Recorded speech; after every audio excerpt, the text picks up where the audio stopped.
This is the moment every fan waits for. The countdown's over. The road to kickoff has begun. Play is here to stay. I'm not going to name names, Kevin. From win totals to player props, from division races to MVP debates, we've got eyes on every camp and data feeding 24/7, breaking down every angle across the league. Every pick, every edge, every line that matters. SportsGrid. Your road to kickoff starts now. He is not Derrick Henry. He is not one of those special backs in that sense. A really good one that's been outstanding in fantasy for quite some time. But you can also hear the buzz recently about it being more of a split backfield. And if that's so, then Aaron Jones' value takes a hit, Jordan Mason's value goes up, and there's an opportunity at some point if Aaron Jones misses time where you can see Jordan Mason take that backfield over. Fantasy Sports Today, only on SportsGrid. It's a safe shot, pin high left with a 6-iron. And then this is where JJ enters the fray again and hits this like slice 5-iron. That was just, I mean, it curved probably a good, 30, 40 feet, almost flies in the hole. And it was just a crazy shot because nobody would ever really try to hit that type of slider. The Smiley Show, only on SportsGrid. An HRR, parlay, a combo that you want to do. I generally prefer away teams and players that hit at the top of the lineup or in the top half, just because you are guaranteed just that extra plate appearance here or there. How many times, throughout the season, I've been like, listen, if this guy gets on, he will have one more at bat in the 9th inning. And if he doesn't get there, he doesn't get there. If you just take them that place higher, they're going to be in a spot to cash that bag. Pro Baseball Today, only on SportsGrid.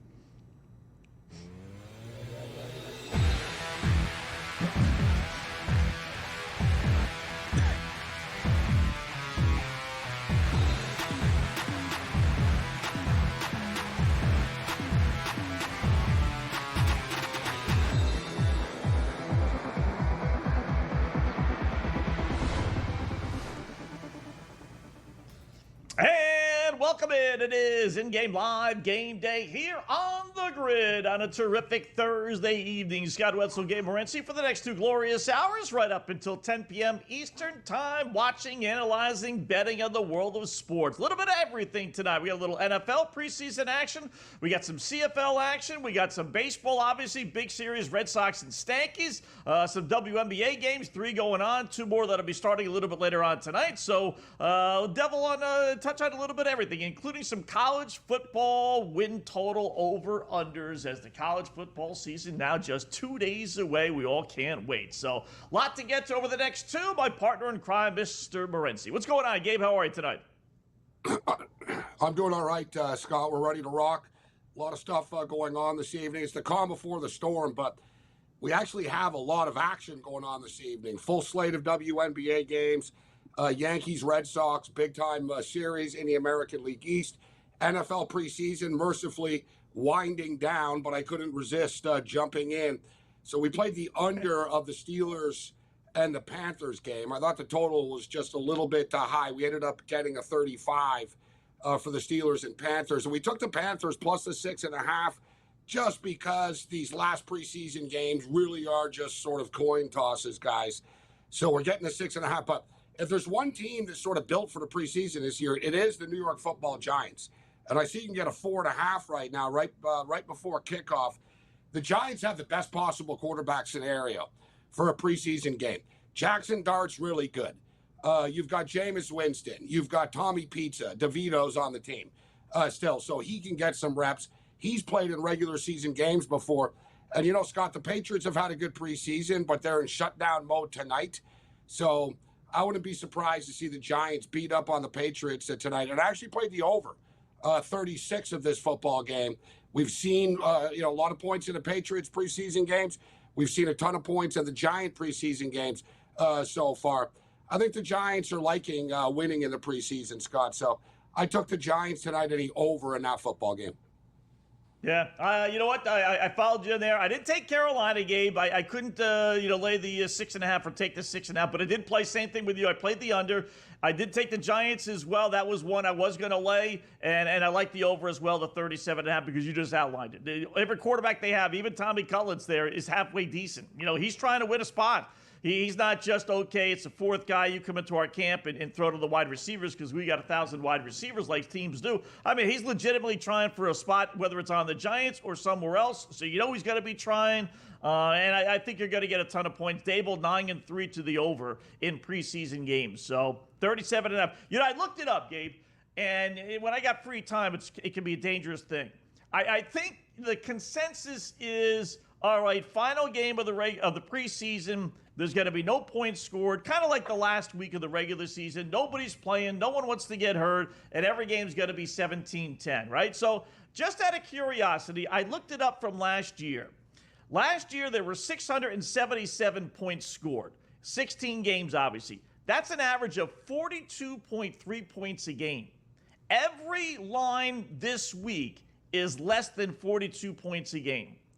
I went to 2 years ago. Figured maybe last year's a fluke, right? 2 years ago, similar numbers, 660 points, 17 less, over 41 points a game. Now, the over-under, here's the interesting thing, Gabe. Without knowing the actual number, but looking at the scores, you get an idea whether this game went over or under. Both years, I figured to be right around 8-8.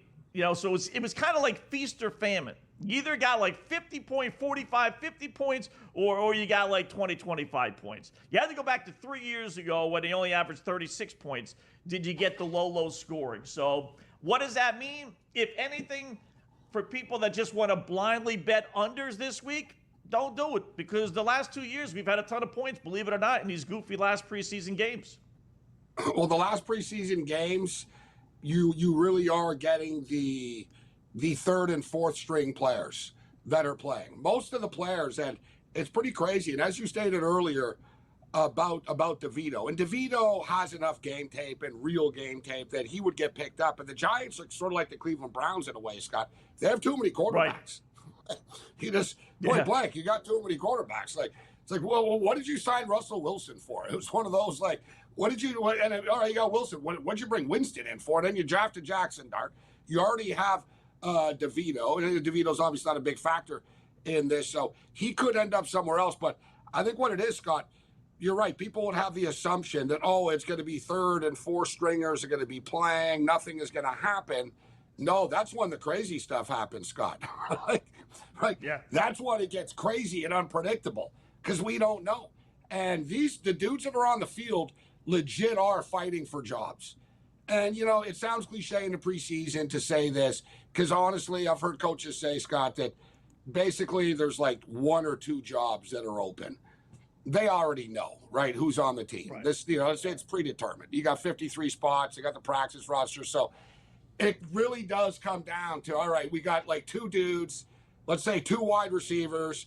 They're both kind of the same. We're throwing them on special teams, and we're going to see what they do tonight.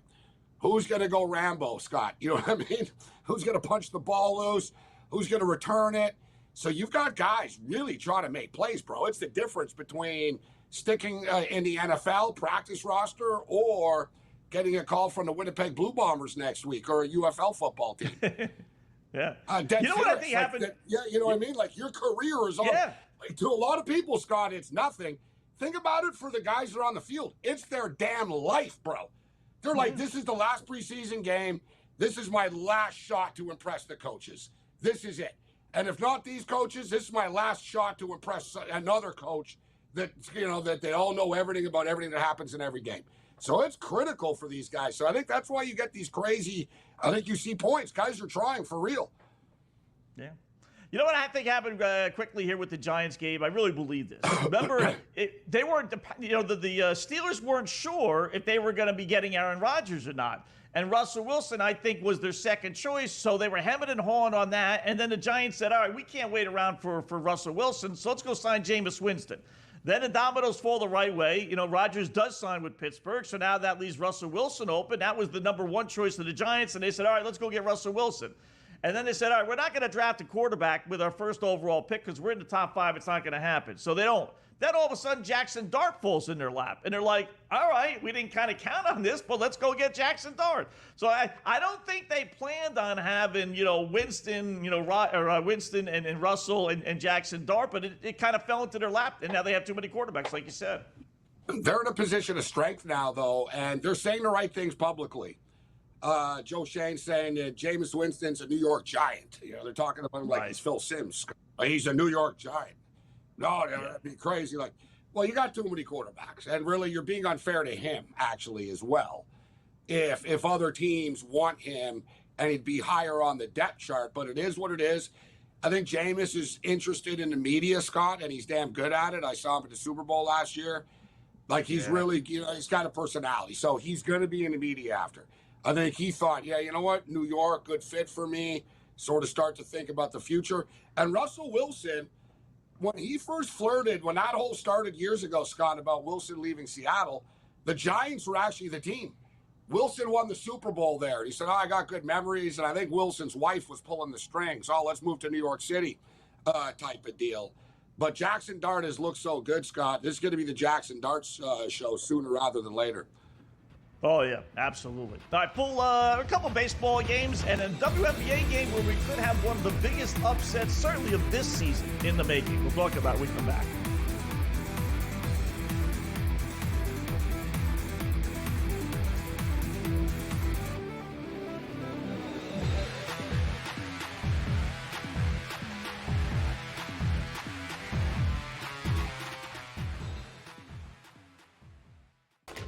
Enter into the magical world of McLuck.com, where even the smallest of spins can win real cash prizes.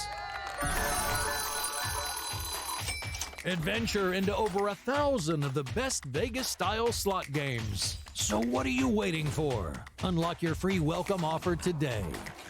Join the fun where winners play and players win.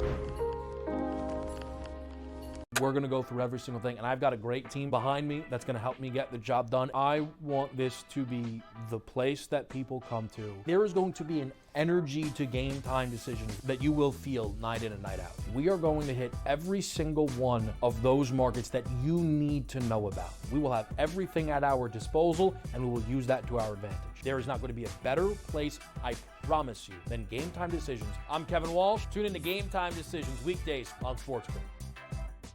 This is the moment every fan waits for. The countdown's over. The road to kickoff has begun. Play is here to stay. I'm not going to name names, Kevin. From win totals to player props, from division races to MVP debates, we've got eyes on every camp and data feeding 24/7, breaking down every angle across the league. Every pick, every edge, every line that matters. SportsGrid. Your road to kickoff starts now.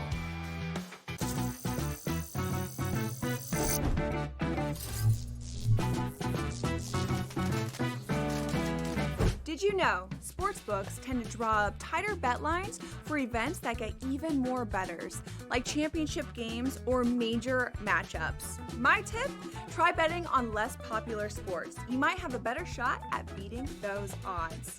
Now, go get lucky. See you in Las Vegas. Let's get lucky.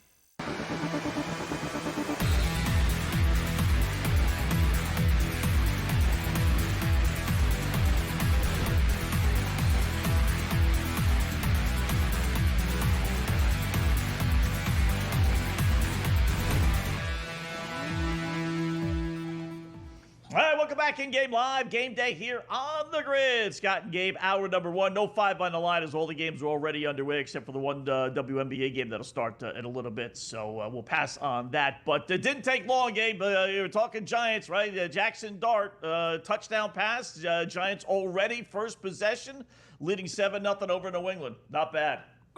The New York Giants, despite the 2 Super Bowls, and they're able to hang the hat on that and beating Tom Brady. I know 4, in the franchise, but as far as recent history, you know as well as I do, the Giants have been miserable, Scott. Miserable management, terrible home team, nothing to cheer for.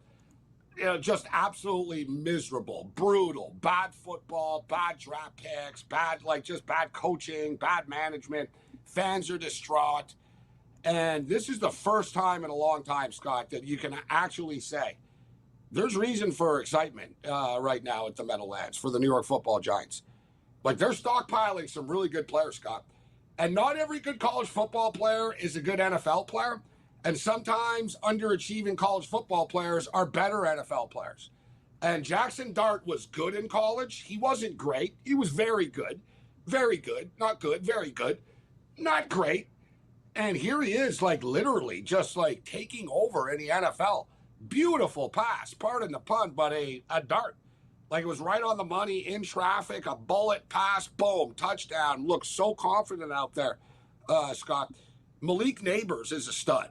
Let's just call it out for what it is. And Malik Neighbors put up big numbers, Scott, last year with horrible quarterback play, right? And he still put up numbers. You've got Thibodeau, who's, hit or miss, but you've got Thibodeau on the line.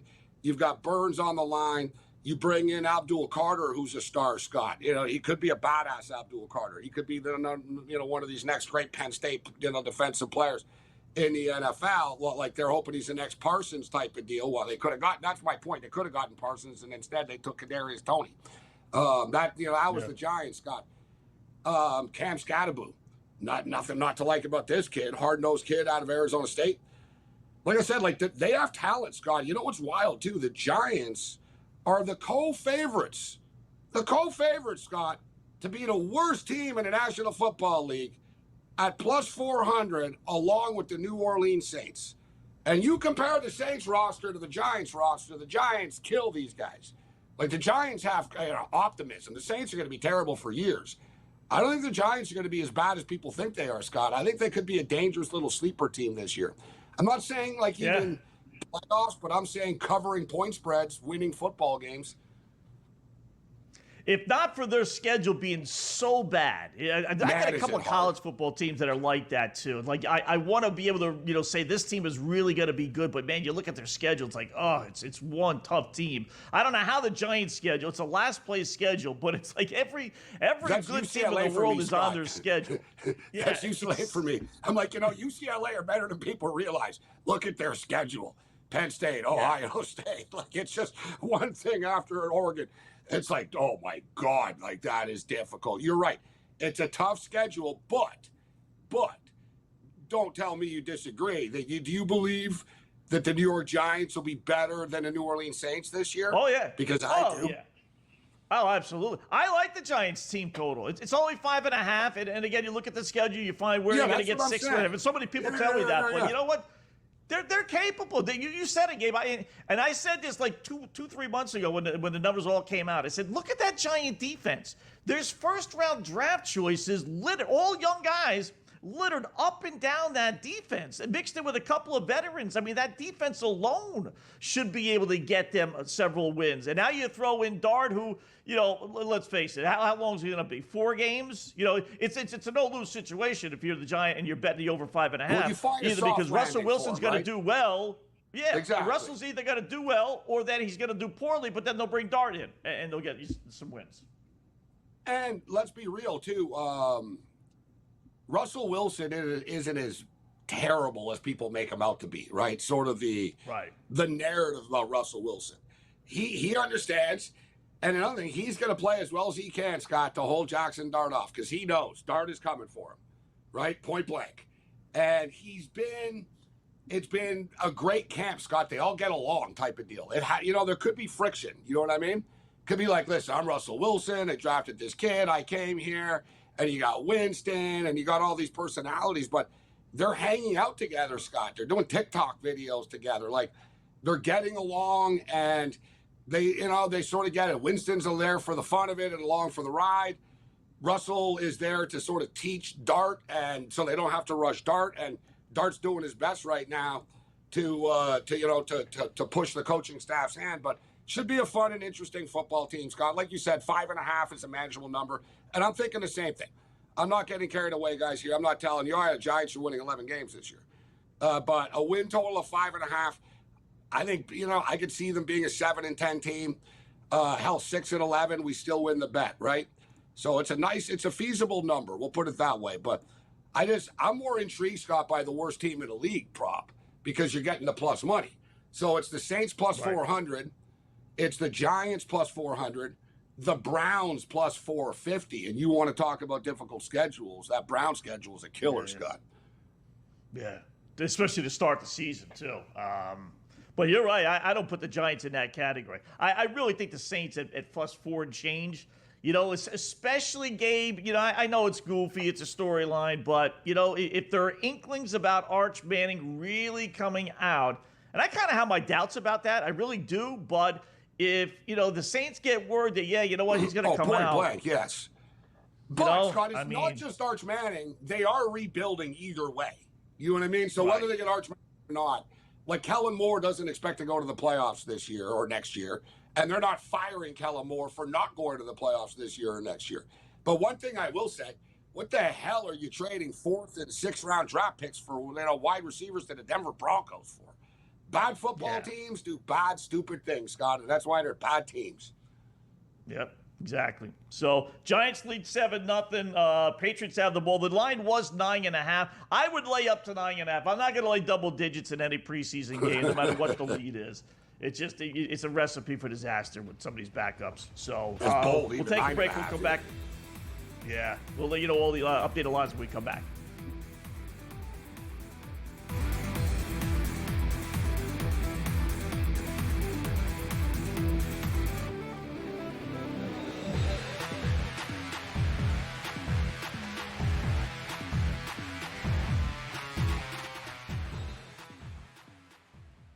The sharpest football contest show in the land, the Las Vegas Football Contest Show, focuses on Circus Sports Million, Circus Survivor, and the Westgate Super Contest, handicapping the games and releasing our contest picks every week of the season. With 2 former Super Contest winners, Brady Cannon and James Salinas, a former NFL player, Mike Pritchard, and over $1 million in contest prize money won combined, the Las Vegas Football Contest Show will have you prepared this season like none other. It doesn't matter that they're early in the game, late in the game, they're trailing, they're leading. It doesn't matter garbage time. CeeDee Lamb is the guy, and we saw that even after Dak got hurt last year and Cooper Rush was under center. Targets were going to CeeDee Lamb. And when you can get 9, 10, 12, 15 targets on a game-by-game basis, he's going to rack up fantasy points every single week. Frankly, he underperformed last year. Game time decisions, only on SportsGrid. Answer is this. 12-team, 3 wide receiver, you take Jamar Chase. In a 10-team league, though, where you have only 2 wide receivers to start, it's an interesting supply and demand situation with a roster like that. That is where the Bijan number 1 overall maybe comes into play, because you could take Bijan and then turn around. You're still getting 2 number 1 wide receivers in a 10-team league draft. Fantasy Sports Today, only on SportsGrid. In extras, knocked out the Reds 6-5. This team doesn't lose. And the only thing I want to say, Tom, is I just hope they can continue this. Now, what does that mean? 40 games in a row? Of course we know it's not going to be the case. They are peaking right now. We've seen so many times. Baseball's a long season. Boy, if the Brewers were playing this baseball on September the 28th, watch out. But they are sensational right now. Pro Baseball Today, only on SportsGrid.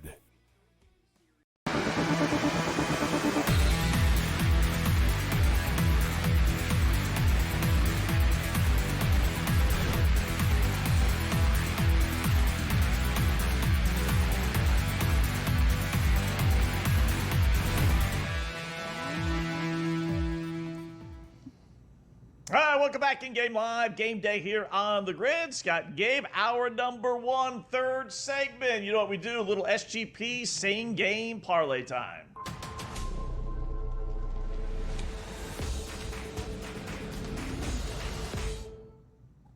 All right, may not have 5 on the line, but we do have a WNBA game that we could throw an SGP at you, so why not, right? Pretty good game, too. Las Vegas Aces laying a point against Phoenix. Let's start right there. I'll grab the Aces. They've won 8 straight, barely beat Atlanta last time out, but they did get the win, so they're on a roll. So winners bet with streaks, losers bet against streaks. So let's grab the hottest team in the WNBA, basically pick them at home. Let's go with A'ja Wilson. We're going to go a little conservative. We'll go 20 points. Her real number is 24.5. I'll go conservative. Give me 20 points at minus 360. I'll use Chelsea Gray, points, rebounds, and assists over. And then we're going to use Alyssa Thomas over points, rebounds, and assists as well. So add it all up. Decent little payout, 6.5 to 1. I could have kept some numbers to make it. We used Wilson's 24.5. It would have gone to 9.5 to 1. But you know what? I'd rather have a winner that's a little less money than a loser that would have paid a lot more. So Aces, Wilson, Gray, Thomas, basically to have big nights game. You know, I like the WNBA. I really love betting on the WNBA. But one of the most ridiculous things, Scott, is the schedule of the WNBA. Right? Like, it is stupid. They just play. These teams, like, they play, like, in these, they're going to play. They don't play all year, and now they're going to play 4 times in the next 10 days. Like, it's a playoff series or something like that. Like, you can't make up the levels of stupidity, Scott, on a daily basis when I look at it. Like, we're capping a game. So I look at the schedule, and I kind of roll my eyes, and I'm like, dear God. Like, I think their commissioner's clueless. Like, in Boston, the Boston offered $325 million for a franchise, and they didn't fill out the proper paperwork on time, so they vetoed it. It's like, what are you going to cry about money? Like, seriously, this commissioner, man, to me, she's a problem, but I digress. Yeah. But I like this. A'ja Wilson, Scott, absolute fire. And you weren't here last night, but I played it, and I gave it Paige Beckers over 19.5. Bro, she scored 44. 44. Yeah. She set the WNBA rookie record. A'ja Wilson, for the record, holds the most points record in a game in the WNBA, 53. Man, Paige might break it. You know what I'm saying? Especially when she plays the Sparks. They don't play defense. So, like, she scored, like, 31 in the last game she played against them or whatever, 30 or 31. Last night it was 44. It's pretty wild, but A'ja Wilson, guys, been straight cash, man. And the Aces have been on fire, 9-1 in their last games, 10 games. We've been talking about this is a dangerous team right now. But, Scott, 30 or more for A'ja Wilson, Scott, in 4 of her last 5 games. 30 or more. Like you said, it's 24.5 tonight. I'm going to play that over tonight. Over her last 7 games, guys, she's averaging 28.7 points per game. She's shooting 50.5% from the field. She's actually shooting 50.8% from the field and 50% from 3. Although she doesn't take a ton of threes, but she's not missing. She is the best player. All the talk about, the best player in the face. Like, she's the best player in the WNBA. Like, if you ask A'ja Wilson is the queen of the WNBA. And she's reminding everybody of it, Scott. I'm playing her prop over 24.5 tonight. I'll tell you what. Yeah, I was going to use that. I got that in a black cloud. So the only reason I didn't do it in the parlays, I didn't want to double down on it. So I lowered it a little bit. But, yeah, she's had 25 points. I think it's 7 of their last 8 games. I mean, I don't know how they come up with the numbers. A woman that has had, 25 or more points in 7 of 8, and you're going to still give me 24.5. Another example of, like, a lot of people just don't bet the WNBA, so they don't really have to adjust the line. They're not going to get burned on it. That's what she averages, so just post the number. Forget about how good she's been playing over the last, 7, 8 games. If no one's taking advantage of it, then what's the difference? And that's the beauty of betting some of these secondary sports. You get halfway decent numbers. Let's win the bet, and then we'll pat ourselves on the back for it. Yeah, exactly. We got to win first. Exactly. Yeah, then this will be the game she scored 19 points. You wait and see. I have more picks for that game later, too. Because I've been taking Jewel Lloyd over threes all the time. She didn't hit it in the last game, but I'm going back to it. But we'll hit that game later. It tips off at 10 only. Yeah. How about the Liberty real quickly? Only up 3 against Chicago. You know, with Angel Reese back, they're a much, much better team. That's why I played them getting 15 and I played the over. It looks like that might be a double winner. Down only 3. Could they actually win this thing outright against the Liberty? I took Angel Reese over 12.5 points, Scott. She's at 10 right now, going into the fourth quarter. I should get there. Yeah. All right, Mark's in.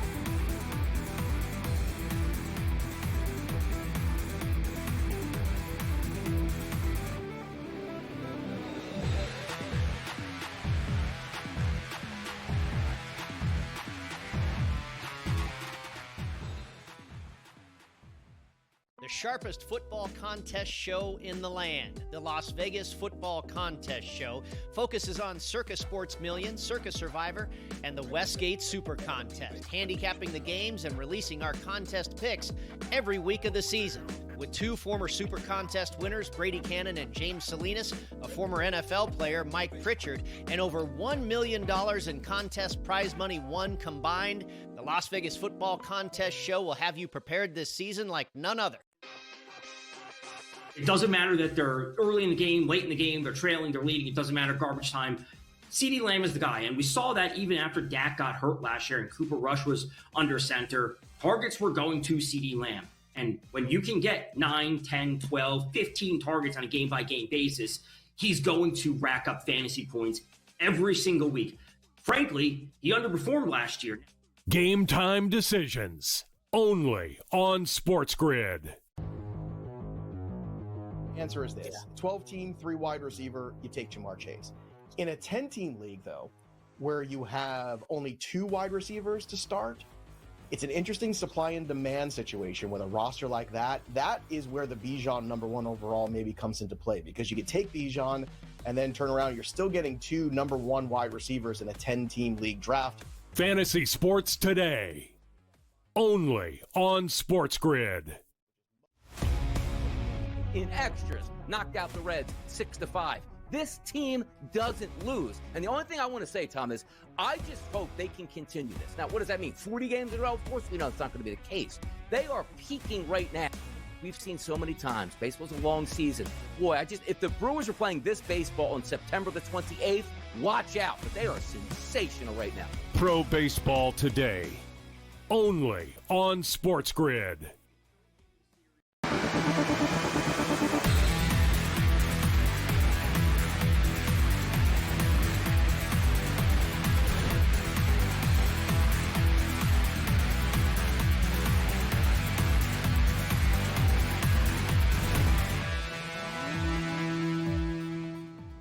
All right, welcome back in Game Live. Game Day here on the grid. Scott and Gabe, hour number 1, talking some football, a little baseball, a little WNBA, CFL action as well. And guys, this is a good example as we're bringing Mark Zeno, SportsGrid radio TV host. You see it here all the time on the grid. This is a great example of what I've talked about betting overs, not only in the last preseason game, guys, but in the regular season as well.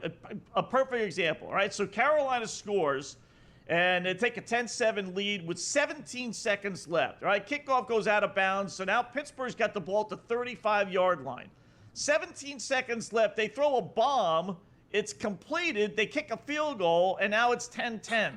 That's what I said earlier, Scott.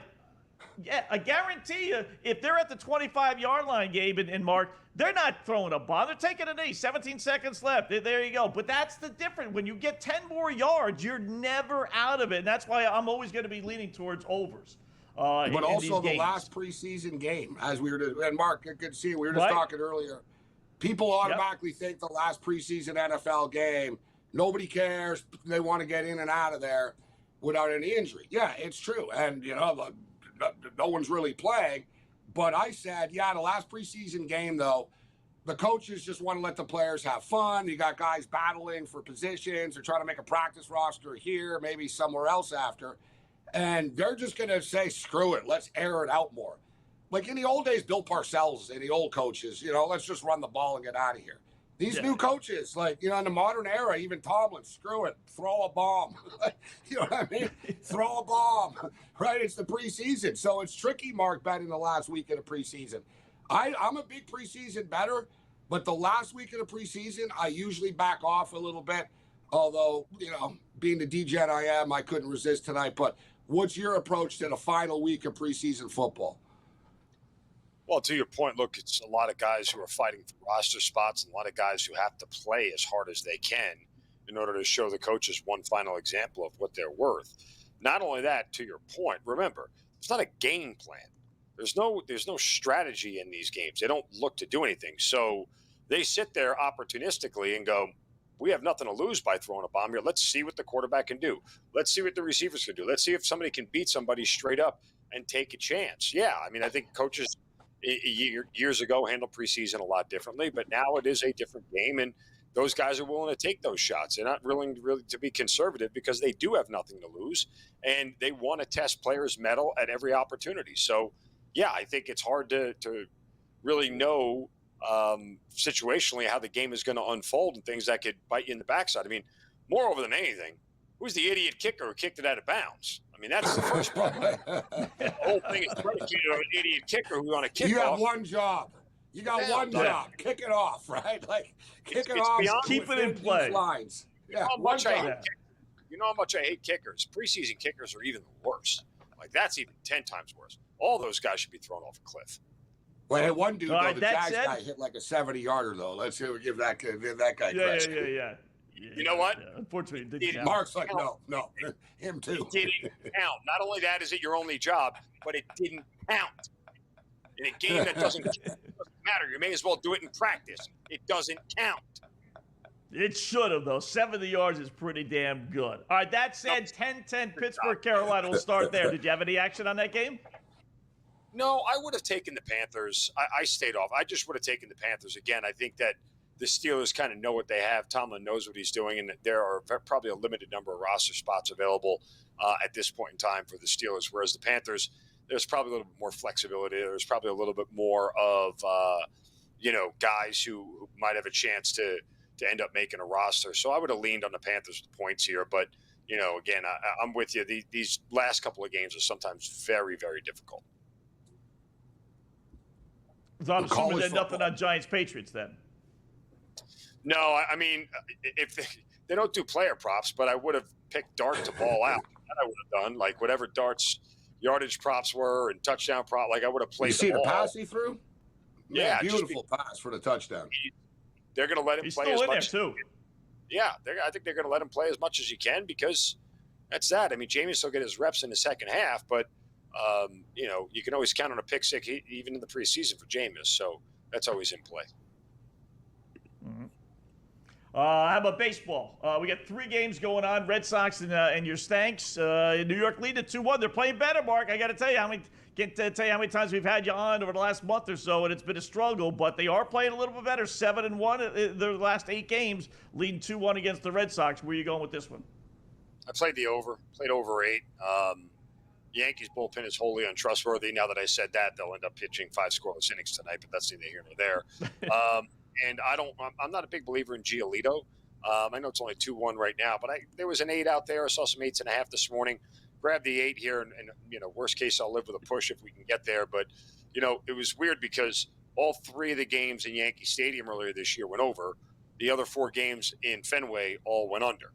So I didn't know if that was a trend worth following here. But given that it was Luis Gil and, again, he's still not back to 100% yet. I figured he might get banged around a little bit by this Red Sox lineup that's top 10 in scoring on the road this year. So it's been a slow start to things, but we keep it going. So also the Astros-Orioles over 8.5. We should get home. We need one more run there. Finally, the Astros learned how to score runs. It's only a matter of time. So it's almost a miracle of biblical proportions that they have 9 hits in a game, Mark, this early in a baseball. That's like a week's worth of work for the Astros recently. It was the last week's worth of work. I mean, they were outscored 22-0 in back-to-back games, for crying out loud. They started out 5 games. Like was it 28-2 or something? They lost the series. I mean, they nearly got no hit. 5. They nearly got a perfect game last week against them. Like, remember the young dude on the Orioles who's terrible. That's who was pitching tonight. That's exactly why I played again. That's why if we didn't, like, if I didn't know any better, right? This really was. There's two really good betting scenarios tonight. One in the WNBA, there was no way he was and doing then it this again. one. You're right, Scott. There was no exactly, way he was doing right? it again. But you know what, guys? I couldn't pull the trigger because the Astros have been so bad. I mean, they've been shut out 4 of their last 5 games. I just couldn't do it. But I knew facing a bad pitcher 2 times in less than a week after he damn near no-hit you, I figured the Astros would come through tonight, and they did. I just didn't bet it. What about you, Mark? That was part of the logic. I mean, Brandon Young, before that perfect game's ERA was approaching 8. So, that was an anomaly start, not, the one that we're seeing tonight. So we got banged around. I think he's already out of there at this point in time. I'm sure. And the Orioles in bullpen. But, Verlander's actually, I'm sorry, not Verlander. Alexander's actually pitching pretty good. He's another guy whose ERA is pushing 5. So, but I think I feel pretty confident I'll get one more run before the end of this game. That's baseball, though. You weren't here last night, Scott. And how about last night, Mark and Scott? Exact same scenario. Tanner Gordon, right? Guy's got an ERA of like 8. He's got a WHIP of 1.80. You got Ohtani on the hill, and what happens? Dodgers get lit up by the Rockies last night. They did bounce back, but we were talking, Mark, about preseason football, Scott, right? About being erratic. As we get later into the season, the numbers don't always match. Bad pitchers will pitch well. Good pitchers will pitch poorly. Mizorowski suddenly. So what do you think of that, Mark? Is this a trend with Mizorowski in Milwaukee? Two straight not dominant starts for him now. Yeah, I'm not going to make too much of it, but regardless, this is still a really tough. I bet Chicago today, figuring that Quinn Priester, who's now won, the Brewers have won 15 consecutive Quinn Priester starts. So I'm going to bet every single time against Quinn Priester until this streak is over. This is downright ridiculous. And by the way, Scott, the Yankees have 3 errors tonight in 5 innings. I saw that. 2 in the 1 inning there. It's like, man, what are they doing? They're a terrible team. Yankee baseball. They really, fundamentally, they're the worst team. Cliff Fraser called them out the other day on a podcast. Remember, former Yankee, he said they can't win because they're too terrible at actually playing baseball. Jeter called them out. Cliff Fraser. Amazing. Yeah, Jeter too. Everyone's calling him out. Mark, good job, man. Appreciate it. We'll do it again soon.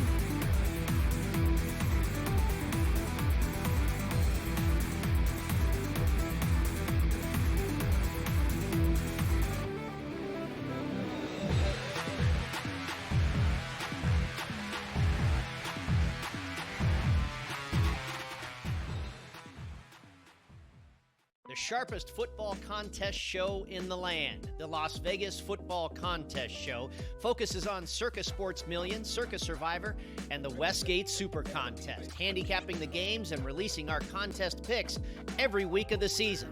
With 2 former Super Contest winners, Brady Cannon and James Salinas, a former NFL player, Mike Pritchard, and over $1 million in contest prize money won combined, the Las Vegas Football Contest Show will have you prepared this season like none other.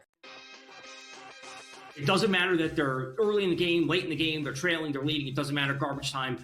CeeDee Lamb is the guy, and we saw that even after Dak got hurt last year and Cooper Rush was under center. Targets were going to CeeDee Lamb. And when you can get 9, 10, 12, 15 targets on a game-by-game basis, he's going to rack up fantasy points every single week. Frankly, he underperformed last year. Game time decisions, only on SportsGrid. Answer is this. 12-team, 3 wide receiver, you take Jamar Chase. In a 10-team league, though, where you have only 2 wide receivers to start, it's an interesting supply and demand situation with a roster like that. That is where the Bijan number 1 overall maybe comes into play, because you could take Bijan and then turn around. You're still getting 2 number 1 wide receivers in a 10-team league draft. Fantasy sports today, only on SportsGrid. In extras, knocked out the Reds 6-5. This team doesn't lose. And the only thing I want to say, Tom, is I just hope they can continue this. Now, what does that mean? 40 games in a row? Of course we know it's not going to be the case. They are peaking right now. We've seen so many times. Baseball's a long season. Boy, if the Brewers are playing this baseball on September the 28th, watch out. But they are sensational right now. Pro baseball today, only on SportsGrid.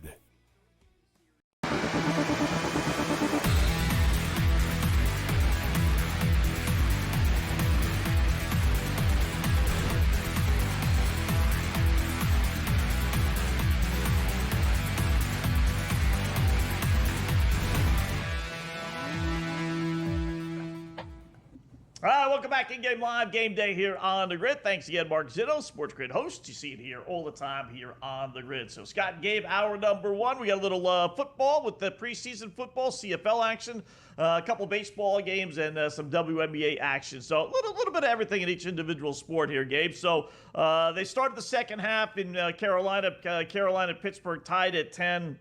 Did like the under in the game at 35.5. Got to sweat that one out. Hopefully the scoring stops.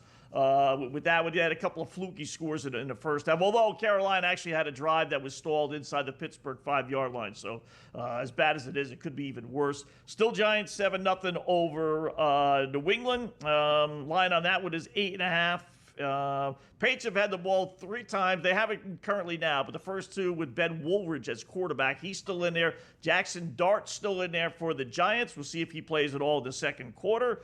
Otherwise, it'll be Winston or Tommy Cutlets. 36.5 is the number on that one. Any update for you with the NFL that you like? Yeah, you know what? This Giant game, I do have a concern about the total because sort of like I thought, the Patriots have had a good preseason. They've had a good camp. They've had good joint practice. They've had good preseason games. Today, they really did. Like, they were content. Like, Mike Vrabel had packed up shop, packed up the tent, and thinking about week 1 already. Meanwhile, the Giants are, the same thing. They've had a good preseason, but they're playing at home. They got guys battling for jobs still. They got to figure out the quarterback situation. And plus, they've got their freaking starters on the field, or at least some of them. At least, they got some big-time players on the field. But Jackson Dart, Scott, who, Giant fans are very excited about. You and I were talking about how he looks good. Ryan Fitzpatrick was caught on a hot mic talking to, is it Clarissa Thompson? So he's on the sideline, and they're talking about Jackson Dart. He didn't know they were on the air. They were like going to the break or coming back from the break or not. And he said, I don't like his release. I think he's slow. He reminds me of Drew Lock. Giant fans shouldn't be excited at all. That's what he told Clarissa. Wow. Wow. He reminds me of Drew Lock. That's what, I don't like his release. I think he's slow. And it was a little bit more. He said before, he goes, everyone thinks he's great. He goes, I don't like his release. I think he's slow. He reminds me a lot of Drew Lock. He dances around too much. Giant fans shouldn't be excited at all. Wow. That's his 2 things. So one, hot mics. it's funny hot mics. Right. I mean, couple things. One, it's funny he used Drew Lock because Drew Lock is the reason why they drafted Jackson Dart and not Ward because it was goofy. Drew Lock that had that great game against the Indianapolis Colts in week 16, 17, whatever it was. Though. He's just not a star. Like, Drew Lock's a decent backup. Yeah. He's a decent back. He's a backup. Right. And 2, listen, Scott, Jackson Dart really runs like 40 yards and a great run, and he fumbled at the end of the run. I was about to say, take that, Fitzpatrick, but he fumbled. I thought he was down, so I don't know. Maybe we're going to see. So there's a flag on the play, too. So nevertheless, but yeah.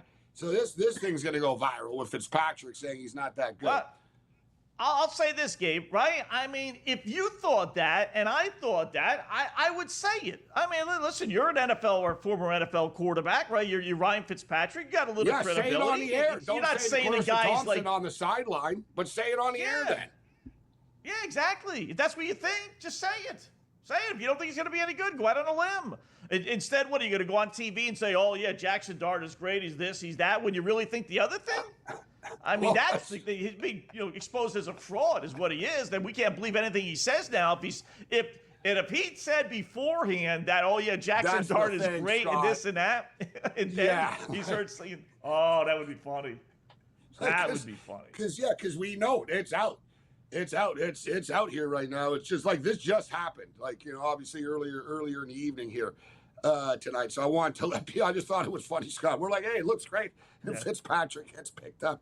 He didn't know that they were live. He's telling, I don't know what they're so excited about. He reminds me of Drew Lock. And it is a fumble. He did just fumble for the record. So Fitzpatrick's probably secretly happy about that, knowing that the internet's about to blow up. Yeah. All right, you got anything on Winnipeg, Montreal? Blue Bombers up 13-10. So this game is interesting, Scott. We got our eye on this one. Very tough scenario. Hard to believe that the Montreal Alouettes are onto their 4-string quarterback right now. Like, they've signed guys off the street. I don't know if you remember James Morgan, played at Bowling Green. You know, big kid, actually, and he can throw the football. So he just got signed, Scott. He came into the game last week, and he's starting. So this is his first ever start.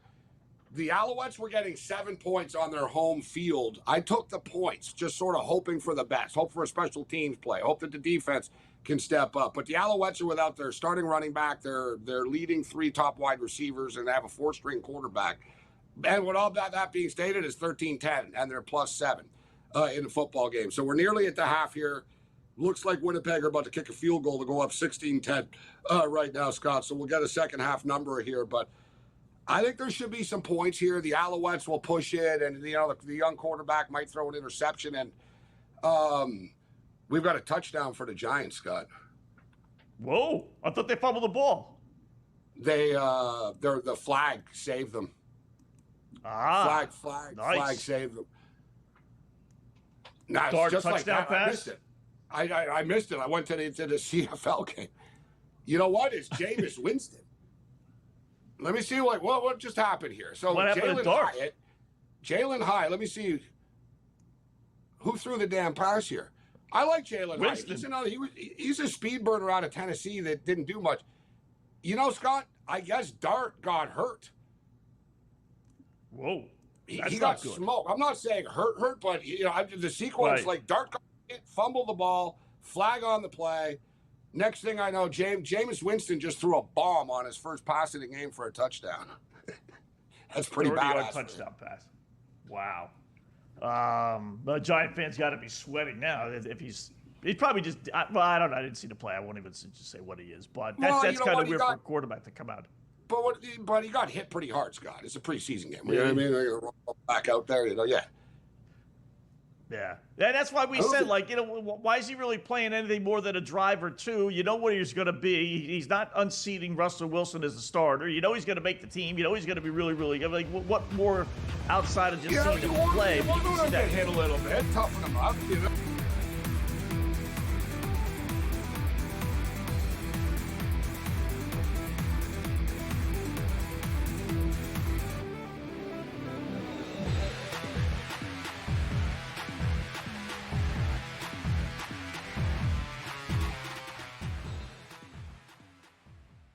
The sharpest football contest show in the land. The Las Vegas Football Contest Show focuses on Circus Sports Million, Circus Survivor, and the Westgate Super Contest, handicapping the games and releasing our contest picks every week of the season. With 2 former Super Contest winners, Brady Cannon and James Salinas, a former NFL player, Mike Pritchard, and over $1 million in contest prize money won combined, the Las Vegas Football Contest Show will have you prepared this season like none other. It doesn't matter that they're early in the game, late in the game, they're trailing, they're leading. It doesn't matter garbage time. CeeDee Lamb is the guy. And we saw that even after Dak got hurt last year and Cooper Rush was under center. Targets were going to CeeDee Lamb. And when you can get 9, 10, 12, 15 targets on a game-by-game basis, he's going to rack up fantasy points every single week. Frankly, he underperformed last year. Game time decisions. Only on SportsGrid. Answer is this. 12-team, 3 wide receiver, you take Jamar Chase. In a 10-team league, though, where you have only 2 wide receivers to start, it's an interesting supply and demand situation with a roster like that. That is where the Bijan number 1 overall maybe comes into play, because you could take Bijan and then turn around. You're still getting 2 number 1 wide receivers in a 10-team league draft. Fantasy Sports Today. Only on SportsGrid. In extras, knocked out the Reds 6-5. This team doesn't lose. And the only thing I want to say, Tom, is I just hope they can continue this. Now, what does that mean? 40 games in a row? Of course we know it's not going to be the case. They are peaking right now. We've seen so many times. Baseball's a long season. Boy, if the Brewers were playing this baseball on September the 28th, watch out. But they are sensational right now. Pro Baseball Today. Only on SportsGrid.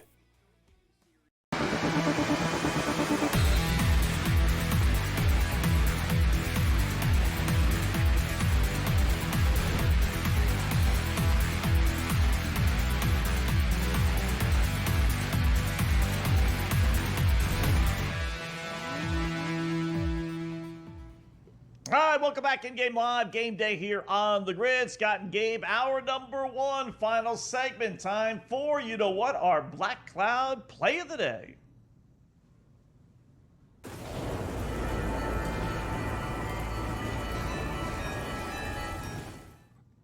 All right, we've been talking about it, really since the start of the show. We'll use WNBA since that's the lone game that's yet to get underway, and we'll use that Las Vegas Aces Phoenix Mercury game, and we'll go with A'ja Wilson, best player maybe in the WNBA, right? Over 24.5 points, and that's the number. She's hit that number 6 of her last 7 games.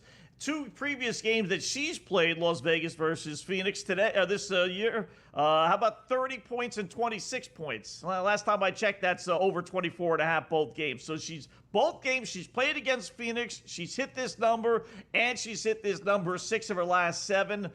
Listen, there's always the possibility, right? But as far as like Black Cloud, like confidence plays, this would be up there. It's a big game, 2 really good teams, should get a lot of points in this game. So, barring something crazy, she gets hurt or it's an unexpected blowout one way or the other, I think she gets 25 points at home, Gabe. Give me over Wilson, 24.5 points. No, I agree. I'm going to be playing A'ja as well. She's averaging 28.7 over the last 7 games. And how about this, Scott? The Chicago Sky are winning outright right now. Wow. 86-85 with $1.35 left as 15-point underdogs. I'm telling you, the Liberty won. Well, check that. 2-8-1 their last 11 against the spread without Breanna Stewart. They're not even a 500 club without her. She is like a big, obviously, right, a big part of that team. But we've seen teams like do well without her. Yeah, we've seen Minnesota do well without Collier.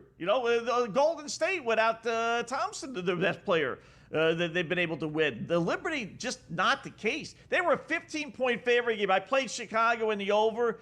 I didn't have the guts to play the money line. I don't even know what it was, to tell you the truth, even though I played the 2 right next to that.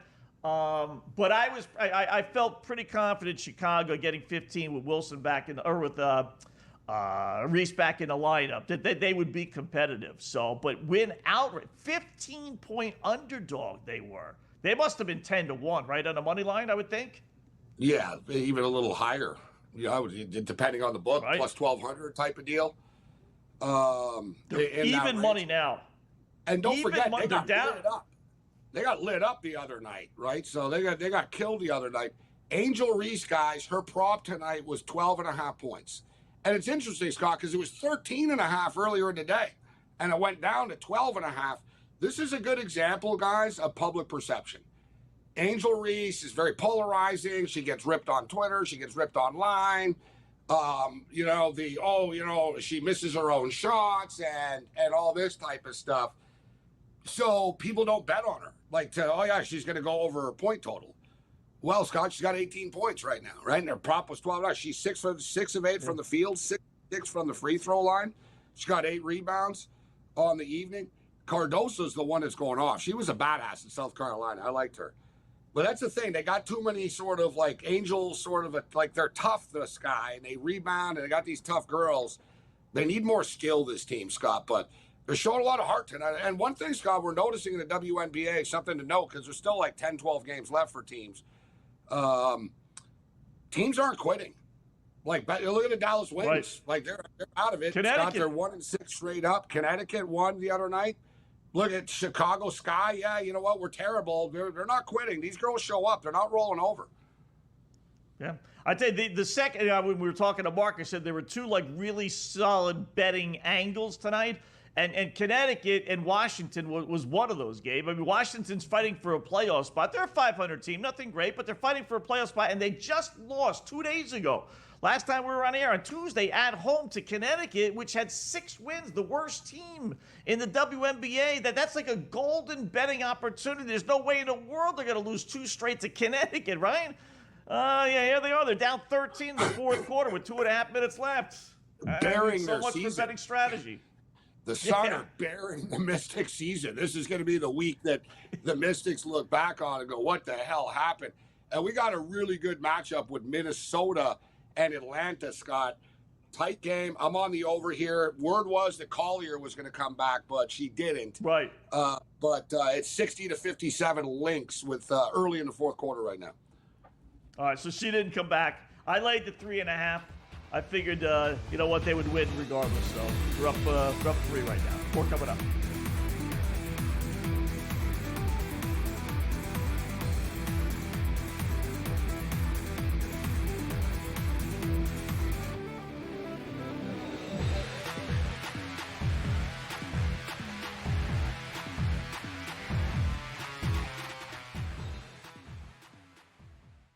Sharpest football contest show in the land. The Las Vegas Football Contest Show focuses on Circa Sports Million, Circa Survivor, and the Westgate Super Contest, handicapping the games and releasing our contest picks every week of the season. With 2 former Super Contest winners, Brady Cannon and James Salinas, a former NFL player, Mike Pritchard, and over $1 million in contest prize money won combined, the Las Vegas Football Contest Show will have you prepared this season like none other. It doesn't matter that they're early in the game, late in the game, they're trailing, they're leading. It doesn't matter, garbage time.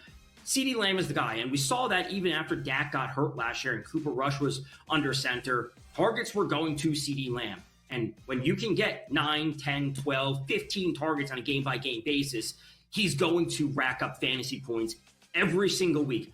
Frankly, he underperformed last year. Game time decisions, only on SportsGrid.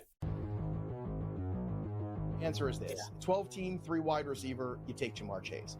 In a 10-team league, though, where you have only 2 wide receivers to start, it's an interesting supply and demand situation with a roster like that. That is where the Bijan number 1 overall maybe comes into play, because you could take Bijan and then turn around, you're still getting 2 number 1 wide receivers in a 10-team league draft.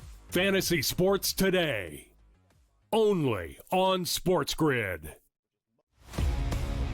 In extras, knocked out the Reds 6-5. This team doesn't lose. And the only thing I want to say, Tom, is I just hope they can continue this. Now, what does that mean? 40 games in a row? Of course we know it's not going to be the case. They are peaking right now. We've seen so many times. Baseball's a long season. Boy, if the Brewers were playing this baseball on September the 28th, watch out. But they are sensational right now. Pro baseball today, only on SportsGrid.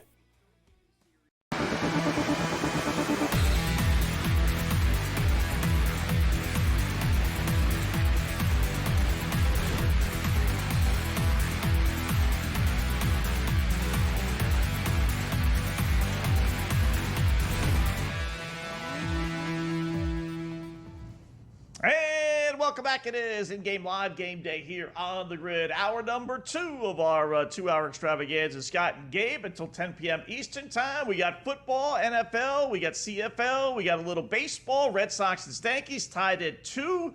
Little pitching change for the Red Sox that I don't agree with, but we'll see how that works out in the 5th inning. And then we got a little WNBA, halfway decent slate of WNBA, including maybe the upset I'm thinking of the season. I can't remember too many more 15-point underdogs that might win outright against, oh, by the way, the defending champs, the New York Liberty. So we'll start with that one since there's about a minute or so left in that game, Gabe. 88-85, Chicago, the second worst team in the WNBA, leading the Liberty, 36 seconds left. You can grab the Liberty plus 168. They do have the ball, timeout on the court. You want to take a flyer on the Liberty? No, I get the feeling that Chicago are going to finish them off. And we've seen this before, Scott. We've been on the air before talking about this with the Liberty. Remember, they lost as big favorites to the Dallas Wings. And remember, it was like, oh, they're like 11-point favorites, and now they're plus 115. We said, no, this looks like a game that they won't win. One thing with the WNBA, and I don't know, Scott, if it's the biggest. I think there might have been like a 17.5 or an 18-point one earlier in the year. But it's a pretty big one at 15.5, whatever it ended up closing at. And the Patriots settled for a field goal, so 14-3. But we see upsets. As I stated, guys, the bad teams will show up in the WNBA. The Dallas Wings are a good example of this. Becker's, like, everybody's hurt on the team, so Becker's is just going off on her own now. And she's keeping the team in the game. They're 1-6 straight up in their last 7, but they're 5-2 against the spread. this is just off the top of my head. We look at the New York Liberty, Scott.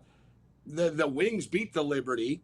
You and I talked about the Indiana Fever. They lost back-to-back games. They were like 9-point favorites in one game, and they lost outright. Then they lost as 11.5-point favorites in the next game. So we do see, bigger favorites lose outright quite frequently recently in the WNBA. Yeah. I tell you, Gabe, you never know when Breanna Stewart, if she comes back, right? Let's say if. But if she doesn't, I don't know how Minnesota's not winning. They got the chip on their shoulder anyway. New York is clearly not that same team. If they can't beat Chicago at home, no less, they're not beating anybody in the playoffs without Breanna Stewart. So you want to say Atlanta? You want to say, maybe, Phoenix? Vegas. Vegas for me, Scott. Vegas would be the one, I guess. Yeah. People are, dude. Are they peaking, though? Are they playing better ball than what they really are? They won, 8 straight? I think they're building into what they're supposed to be. I mean, we were talking about a dynasty, right? They won back-to-back championships. Last year, they didn't. It caught up to them a little bit. This year, they had new players. They traded Kelsey Plum. They sort of changed the identity of the team. They lost their assistant coach, Scott, to the Golden State Valkyries, who ran the defense, and we see did a pretty damn good job. We see. So Becky Hammond lost. Yeah, they lost her top the Valkyries. Yeah, they lost. So she lost her top assistant. Kelsey Plum's gone. Kate Martin, the expansion draft. Becky Hammond, ran a couple of players out. Like they sort of retooled a little bit. But I think they're peaking at the right time now, Scott, with the playoffs coming around the corner and jockeying for position. And anytime you have Asia Wilson on the court, you got a chance of winning, man. Like I think they're a dangerous team.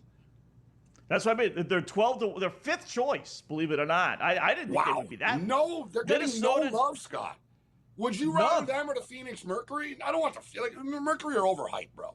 And Atlanta are good, but they're every game Atlanta plays in is really close. You notice, like they're good, right? But I think Vegas are the sleeper, to be honest. That the odds makers are disrespecting. Yeah, I mean, 12-1 is pretty good odds. That really is. So and an 18 playoff, Scott, as well. Like, just let's forget about the basketball X and O of this. Pretty good number. There's only 8 teams in the playoffs. Like, you know what I mean? You win a series, play 40 games to eliminate 5 teams. This is like the old hockey. You play 82 games to eliminate 5 clubs. That's what the WNBA is. You got 13 teams. You're playing 40-plus games, and you're eliminating 5 teams. Like, Don't be in the bottom 5. Well, at least next year they're adding Toronto comes into the league next year. They'll have a 14th team. Right. And then the following year. So they're doing it incrementally because they can't raid these teams for winning the expansion draft every year, right? So, why don't they just come in at once? So they had Golden State come into the league. Now they'll have Toronto coming in next year. And I think it's, was it Cleveland or Detroit, Philadelphia? Cleveland or Portland? Yeah, one of those. Yeah. Couple of them. So they all got teams, though. But so in 2026, 27, 28, 29, etc. Boston eventually, unless they just take the Connecticut franchise. But baseball, I like Alex Cora. For the most part, I believe in everything he does. But this is just a pet peeve of mine, Gabe. So it's 2-2 Red Sox and Stankies, bottom of the 5th inning. Yankees have a runner on second base. And Giolito's pitched 97 pitches, which I know in 2025 is a lot, but for me, it's not, over the top. There's 2 outs, and they take him out of the game. Guy's pitching well. You got 2 outs. A lefty is up. He's a righty. I get it. They take him out of the game. They bring the lefty in. He walks the next batter. Next batter hits a Texas leaguer, and all of a sudden it's a 3-2 game. And there's Lucas Giolito, one of your highest paid players, sitting on the bench after 4 2/3 innings. Not in the 6th or 7th, 4 2/3 innings. So, Stanky's I am of the belief. Still batting. And they get out of it at least as the bases were loaded, so they just struck them out. So the inning comes to an end 3-2. Yankees are now minus 290. Red Sox plus 220. In-game total 8.5 right now. But that's I'm with you, Scott, in the sense that let your ace just decide it for it. It's his game. You know what I mean? It's his game. It's his game. It's early in the game. Let him figure it out. But at the same point in time, in the modern era, whatever the manager does, it's, you know what I mean? How come he didn't play the lefty versus lefty after? right? Yeah. You know, if they don't. And, you know, so damned if you do, damned if you don't. But I generally agree with you. I find it frustrating, and I'd be frustrated if I was a pitcher as well. Yeah. I think most fans, if he left Giolito in and he gave up a 2-run homer, single, whatever. I think most fans, if they asked Cora about that, as I'm sure they would have, and he just said, you know what, he's my guy. He's, listen, second, he's number 2 on the list, right? Behind Crochet, and then it's only the 5th inning, and, it is what it is. He's my main guy. I think fans would be, okay with that. They get upset because you take the guy out and the guy screws up, and then it's like, what are you doing? But I think they would understand that the knowledgeable fan would just say, okay, he's your guy. I get it. I can't help. We were talking about Ryan Fitzpatrick. He said, why doesn't he just be honest and stuff? The modern era doesn't want honesty. But older managers, and when I was doing the Expo games, Frank Robinson was the manager. You want to talk about a surly, sort of angry baseball man. And it was the best. Right. Once he let the starting pitcher in, and in his office after, a couple of newspaper dudes in his face, Frank, why'd you leave him in the game? Why'd you this and that? You could have brought in your bullpen and stuff. And Frank throws his bullpen under the bus. Rocky Biddle was the pitcher. Frank looks up. He goes, you know why I didn't go to my bullpen? He goes, have you seen Rocky Biddle pitch before? Modern manager would never do that. Modern manager does that. Never. Like the old dude, Scott, they had no filter. You know what I mean? It was like, have you seen him pitch before? That's why I didn't put him in the game. I was like, damn, man. It's like, no wonder. The players hated him. I was like, no wonder they don't like him. Yeah, no wonder, right? I'll take the Red Sox +2 and change against the Yankees right now. We're coming up.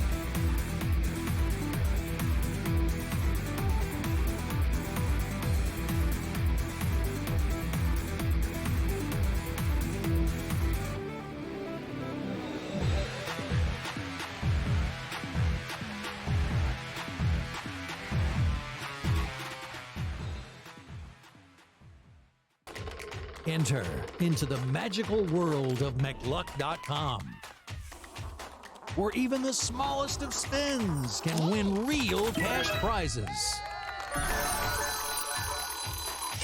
Adventure into over 1,000 of the best Vegas-style slot games. So what are you waiting for? Unlock your free welcome offer today. Join the fun where winners play and players win.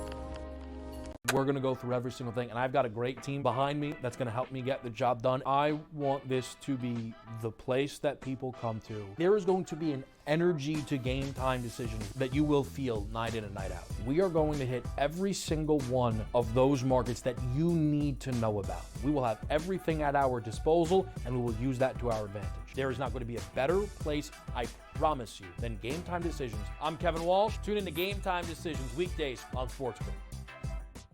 This is the moment every fan waits for. The countdown's over.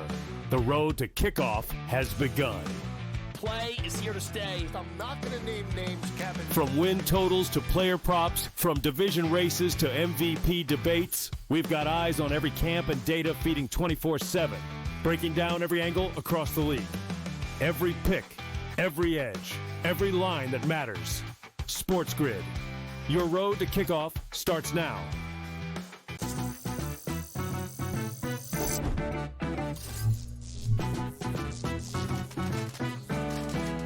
Did you know sportsbooks tend to draw up tighter bet lines for events that get even more bettors, like championship games or major matchups? My tip?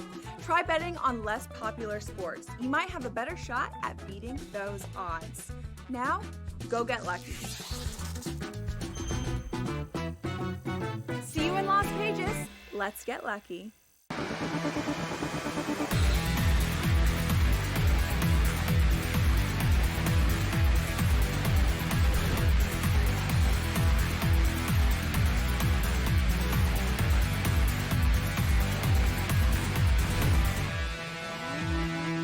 right, welcome back in Game Live, Game Day on the Grid. Scott and Gabe having some fun, doing a little betting in the world of sports. Giants 14-3 over the Patriots. I must say, Jackson Dart started for the Giants, left in the first half, actually, as they are playing now, second quarter, 7 minutes left. Jameis Winston with a touchdown pass, Dart a touchdown pass. Ben Woolridge is doing his best to play himself off the New England Patriots. He's 1 of 7 for 4 yards and 5 drives. I wouldn't be buying too many houses in the New England area, Ben. Steelers 13-10. We're sitting on the under there, Gabe, 35. I got it at 35 or 35 and a half. 35 and a half, I believe. Didn't look good at the half, 10-10. But only a field goal in the fourth quarter, although Pittsburgh has the ball at the Carolina 36 as I say that. So, but 13-10, the over-under is 32 and a half, surprisingly enough, with Pittsburgh driving. All right, so you only need 10 more points if you want to play the over, actually, or at least you could, middle it a little bit. Giants numbers are locked right now with the Patriots. So your impression so far with these two games? Any action you want to put on them?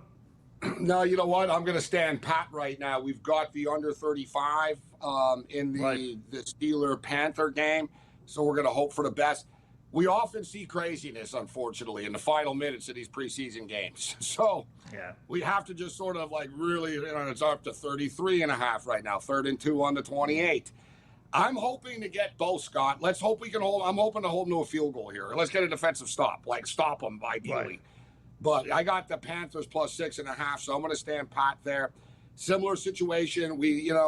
I've got a money line. I played a money line parlay today, what I don't often do, but I took the Dodgers to win and the New York Giants to win on the money line.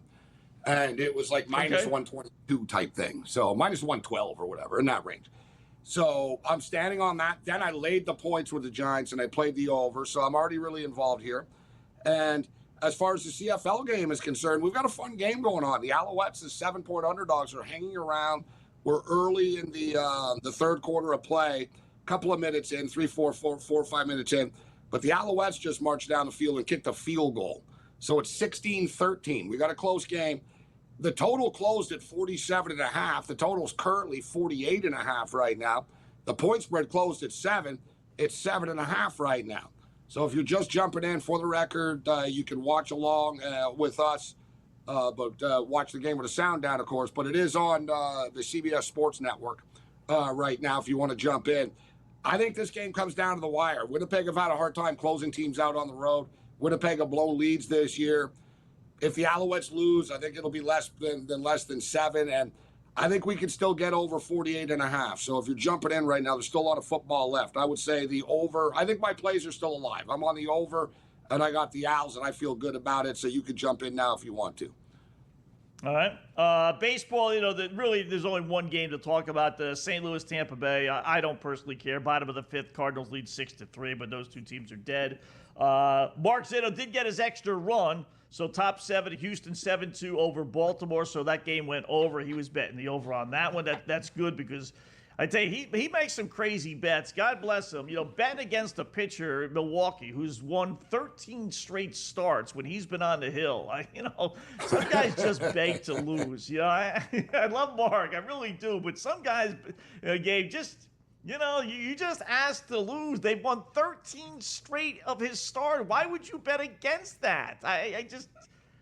The saying is, I've talked about it. Me and Steve Merrill have talked for years. You don't want to bet on a team that's like in the midst of a terrible losing streak. We call it you're catching a falling knife. And when a team is super hot or a player is hot, you're stepping in front of the speeding bullet. You know what I mean?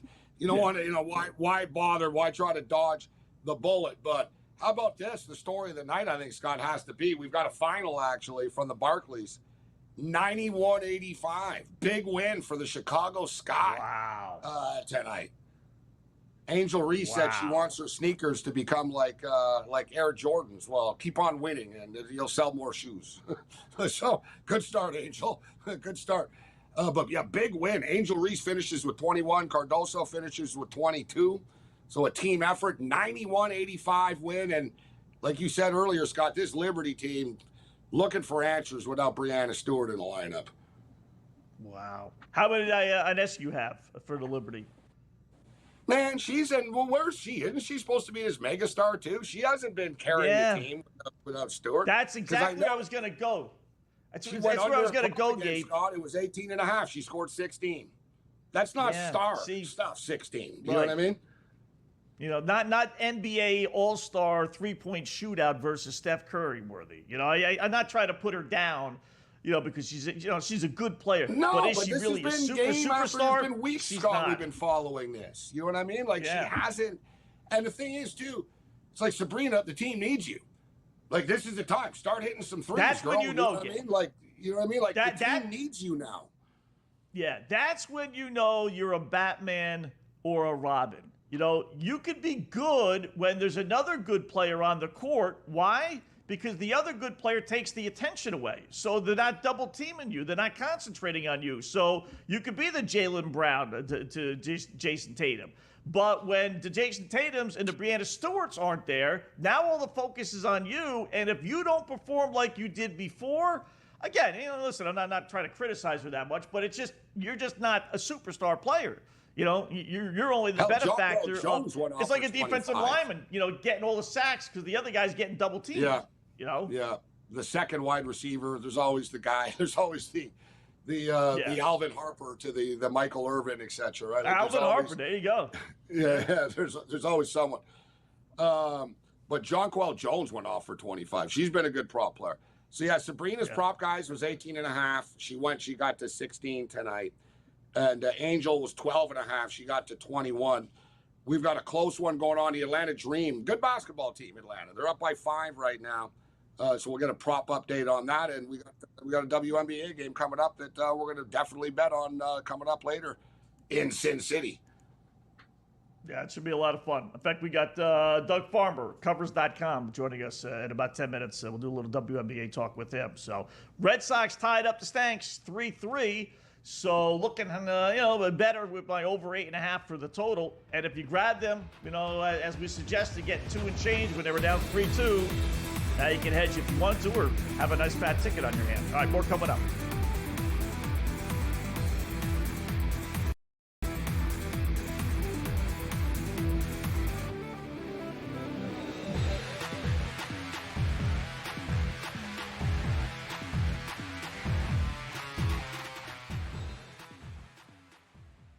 The sharpest football contest show in the land. The Las Vegas Football Contest Show focuses on Circus Sports Million, Circus Survivor, and the Westgate Super Contest, handicapping the games and releasing our contest picks every week of the season. With 2 former Super Contest winners, Brady Cannon and James Salinas, a former NFL player, Mike Pritchard, and over $1 million in contest prize money won combined, the Las Vegas Football Contest Show will have you prepared this season like none other. It doesn't matter that they're early in the game, late in the game, they're trailing, they're leading. It doesn't matter garbage time. CeeDee Lamb is the guy, and we saw that even after Dak got hurt last year and Cooper Rush was under center. Targets were going to CeeDee Lamb. And when you can get 9, 10, 12, 15 targets on a game-by-game basis, he's going to rack up fantasy points every single week. Frankly, he underperformed last year. Game time decisions, only on SportsGrid. Answer is this. 12-team, 3 wide receiver, you take Jamar Chase.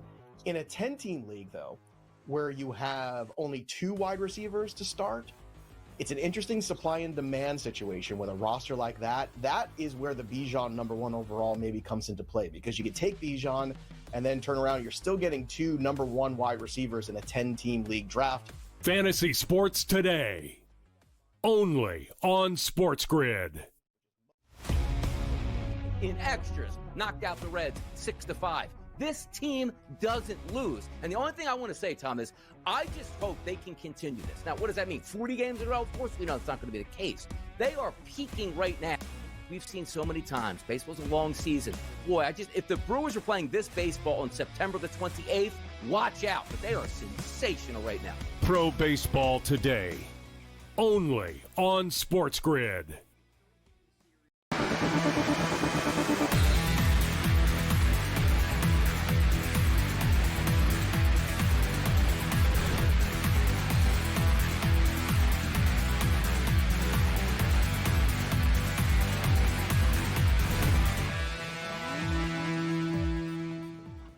welcome back in Game Live. Game Day here on the Grid. Hour number 2. It's Scott and Gabe as we talk a little NBA, WNBA, a little CFL, a little NFL, and a little baseball as well, and some college football, as we promised at the beginning of the show. College football season starts on Saturday. Gabe and I will no doubt talk a lot more about the game Saturday, tomorrow, maybe some national championship stuff. But delving into love these team total over-unders, Gabe. I got a few. Hopefully you have some as well. I'll throw one out. You throw one back to me, and back and forth we'll go here until we bring on DougFarmerCovers.com with a little WNBA talk in about 5-10 minutes. So I'll start with an over that I really like. I know it's I tend to go more lower numbers and go over versus like 8.5 or 9.5 and go over, because the margin of victory is so short with those things. You get a couple losses. So one over I really like. I'm going to hop on Vandy. I watched this team a lot last year. Love the quarterback, Pavio. He reminds me of, believe it or not, Tim Tebow. He could run with the best of them. He could barrel you over. He's gutsy. He's in your face. Throws the ball a little bit. Not a great passer like Tebow was, but that inspirational leader. And this is one of those teams I was talking about earlier that I wish their schedule was just a little bit easier, but they play all the big boys, which is why this number is only 4.5.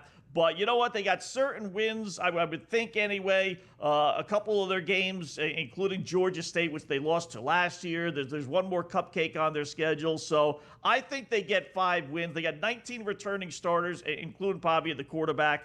So you know what? I think 5 and whatever, 5 and not 5 and 7 is definitely doable. In fact, I really think they make a bowl. I think they get 7 wins, to tell you the truth.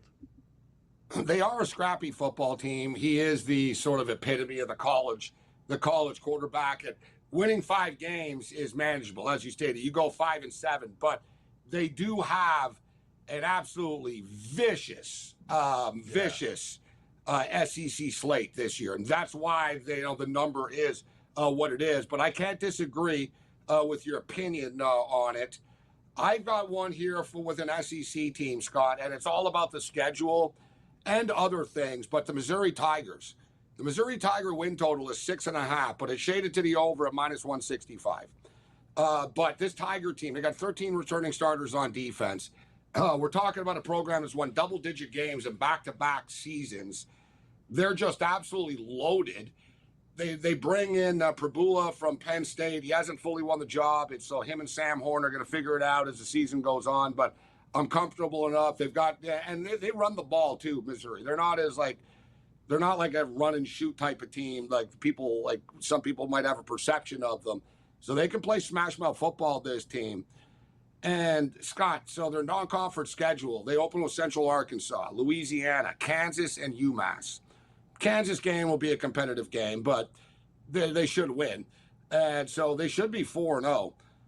But they do, so get this, in conference play, they don't play the Texas Longhorns. They don't play the Georgia Bulldogs. They don't play the LSU Tigers, and they don't play the Tennessee Volunteers. Not bad, Scott, if you're an SEC team, like by SEC standards, to dodge those teams. They do play South Carolina, who I don't think are as going to be good this year as they were last year. They do play Texas A&M, who I think are going to be really good. And they do play Alabama, but all 3 of those games are home games for Missouri. They'll probably, Scott, they're a dark horse to me to make the playoffs at +700 due to this soft schedule. If they can go 10-2, they're going to make the playoffs, and they're +700. But I don't really have to concern myself with that. I just need to win 7 football games when a football team has won 21 games in the last 2 seasons and are fully stocked and loaded and a soft-ass schedule. Love Missouri, Scott, over 6.5 this year. Yeah. I was surprised, Gabe, when we were talking about them, and then I looked up their number, that it was only 6.5. It's like everything you just said there. Well, what are we missing? No respect. I really thought, well, I wonder why. Right? I mean, I know they got to replace the quarterback and everything, but man, I thought that number was going to be like 8.5. When I saw the 6.5, I was like, 6.5? They're not going to go 7-5 with that schedule? And you listed all those automatic wins. Like Kansas, you said it would be the lone one that would be difficult, but that's at home. They're all at home. Well, I agree with you. I don't know how they don't get 7 wins. unless they fall completely There's a off few the of map. these teams, Scott, and I don't have this team on the list, but Rutgers are another one, Scott. I've taken Rutgers 3 years in a row over 5.5 and won every year. It's 5.5 again. Like, Shiano's a good coach. Like, Shiano's good enough to get a team to a bowl game, guys, and he's done it 3 years in a row. More college football talk coming up. WNBA talk is next here on our slate.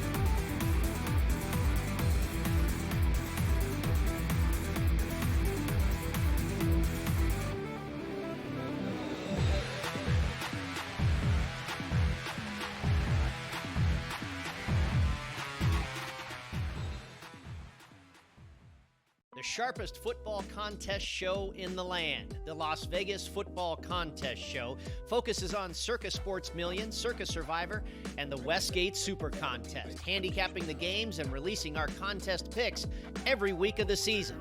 With two former Super Contest winners, Brady Cannon and James Salinas, a former NFL player, Mike Pritchard, and over $1 million in contest prize money won combined, the Las Vegas Football Contest Show will have you prepared this season like none other.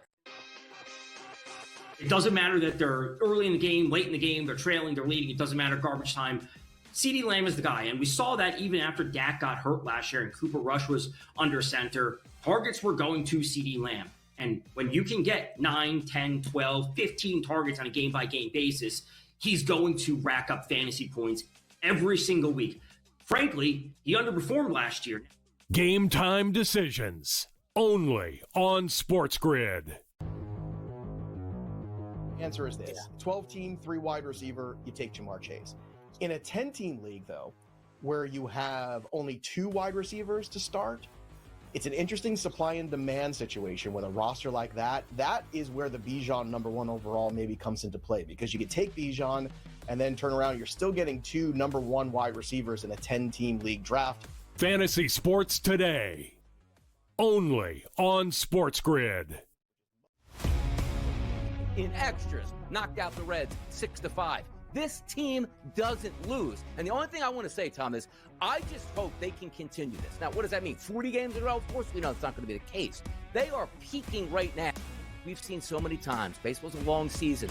Boy, if the Brewers are playing this baseball on September the 28th, watch out. But they are sensational right now. Pro baseball today, only on SportsGrid.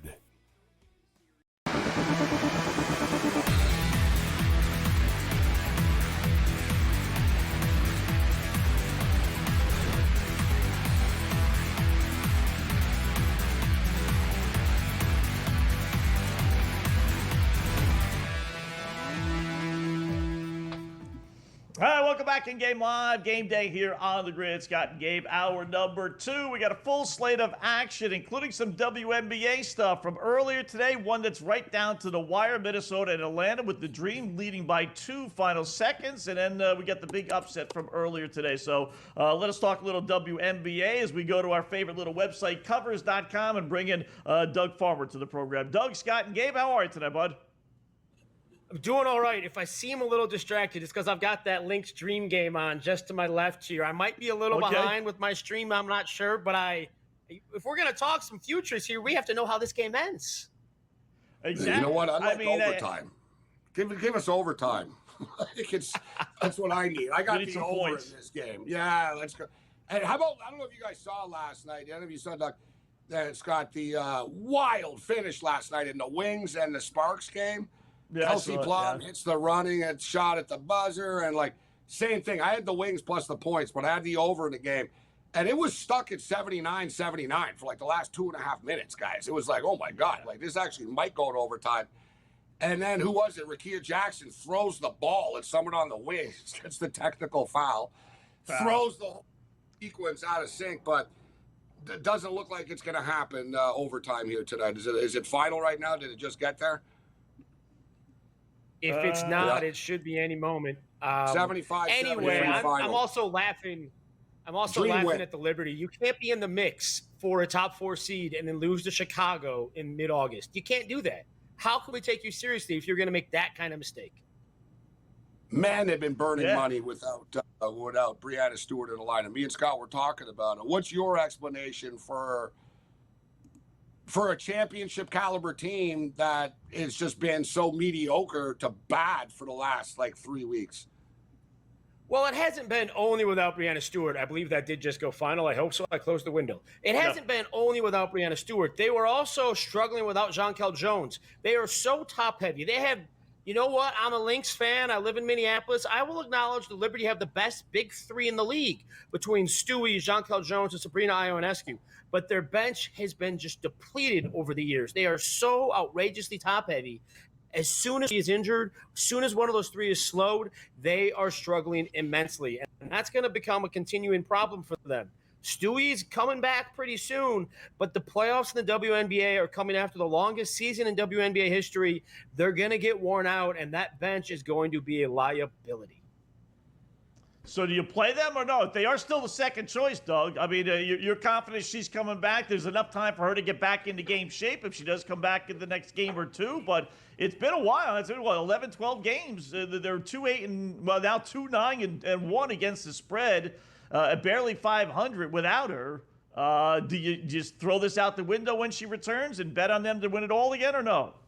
I don't touch any of those 2 through 5 seeds. I do not mean to sound like a coward, but they are so close, so bungled up there. You don't know which teams are going to have to face 2 quality teams in the playoffs and which teams are going to have to face just 1. And whoever lands in the 4 or 5 spot has to face a quality team, then has to face the Lynx, then has to make the WNBA Finals. Whoever's in the 2 or 3, they have that much of an easier path, as well as the Lynx obviously have an easier path. The 4-5 spot is at play for the Liberty, for the Dream, for the Aces, for the Mercury. I don't want to know. I don't want to touch any of them until we can see that playoff position in a little more clearly, because it's going to be such a problem for whoever is in the 4-5 seeds. Me and Scott were just talking about this earlier about the Las Vegas Aces, and we'll get your take on the game coming up here tonight. But hottest team in the WNBA right now, 9-1 in their last 10 games. You know, they changed their rotation with Lloyd coming off the bench, Asia Wilson averaging 28 points over the last 7. I think people have dismissed this Aces team too quickly, Doug, in my opinion. And we've been riding we've been riding them on this wave, but do they beat them? You know, what about tonight's game? And in the big picture, 11-1 in an 18 playoff, I think there's value with the Aces. And I understand we don't know how the seeding is going to play out still. But this Aces team, and like I told Scott a couple of minutes ago, anytime you got Asia Wilson on the floor, you got a chance of winning. Anytime you have Asia Wilson on the floor, you have a chance at winning. The reason I discourage anybody from taking the Aces to win it all is not because I'm doubting their recent performance. They are the hottest team in the WNBA. Asia Wilson has put them back on her back.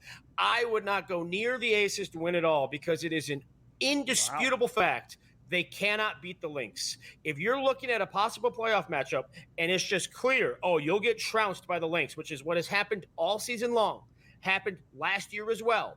If it is that clear, you can't back them. If you're looking at those top 5 teams and you go, well, I know without a doubt you'll get routed in a playoff series against one of them, I don't want to take that future because there's a pretty darn good chance to win it all. You got to go through Minnesota.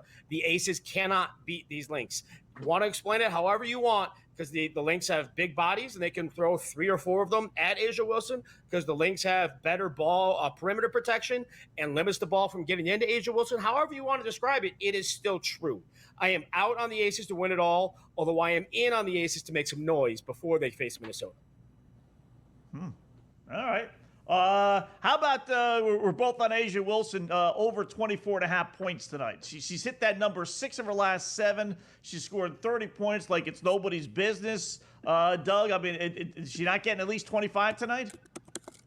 I believe it's 7 of her last 8, including 30 points against Phoenix just 6 days ago. Yes. Right. She was helped in that instance by going 14 of 15 at the line. You got to think she won't get the 15 free throw attempts tonight.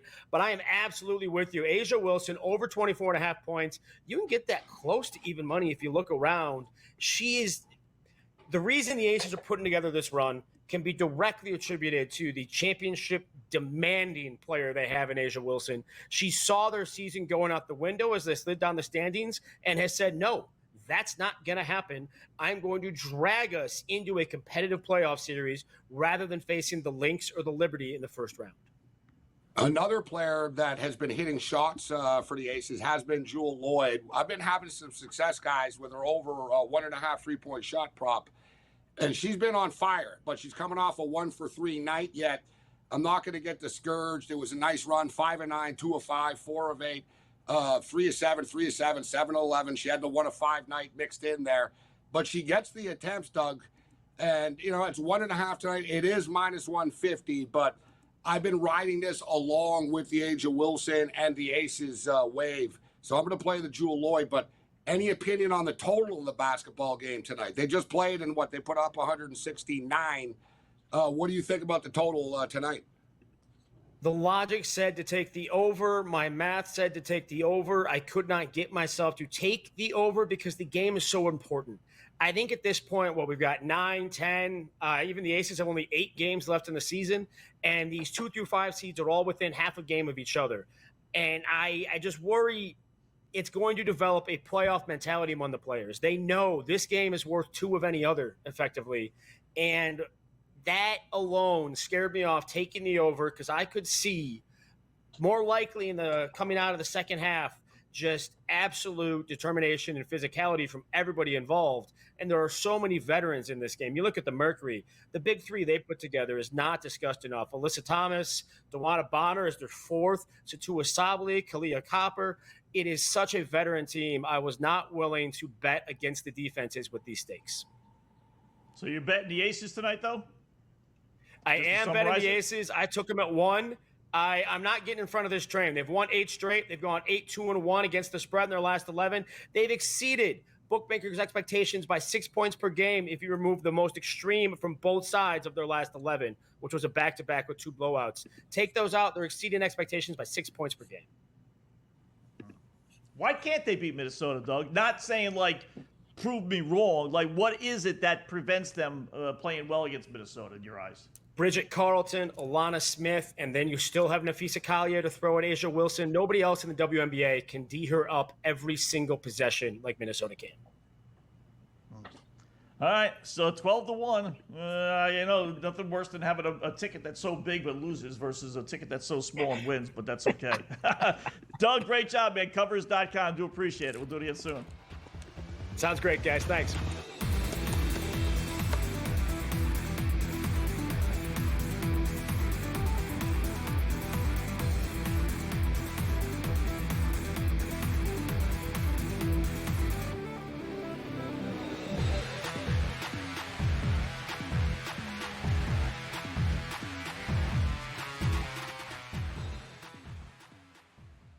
The sharpest football contest show in the land, the Las Vegas Football Contest Show, focuses on Circa Sports Million, Circa Survivor, and the Westgate Super Contest, handicapping the games and releasing our contest picks every week of the season. With 2 former Super Contest winners, Brady Cannon and James Salinas, a former NFL player, Mike Pritchard, and over $1 million in contest prize money won combined, the Las Vegas Football Contest Show will have you prepared this season like none other. It doesn't matter that they're early in the game, late in the game, they're trailing, they're leading. It doesn't matter garbage time. CeeDee Lamb is the guy. And we saw that even after Dak got hurt last year and Cooper Rush was under center. Targets were going to CeeDee Lamb. And when you can get 9, 10, 12, 15 targets on a game-by-game basis, he's going to rack up fantasy points every single week. Frankly, he underperformed last year. Game time decisions. Only on SportsGrid.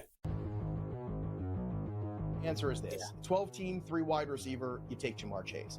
In a 10-team league, though, where you have only 2 wide receivers to start, it's an interesting supply and demand situation with a roster like that. That is where the Bijan number 1 overall maybe comes into play, because you could take Bijan and then turn around. You're still getting 2 number 1 wide receivers in a 10-team league draft. Fantasy sports today. Only on SportsGrid.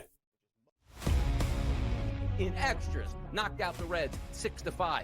This team doesn't lose. And the only thing I want to say, Tom, is I just hope they can continue this. Now, what does that mean? 40 games in a row? Of course we know it's not going to be the case. They are peaking right now. We've seen so many times. Baseball's a long season.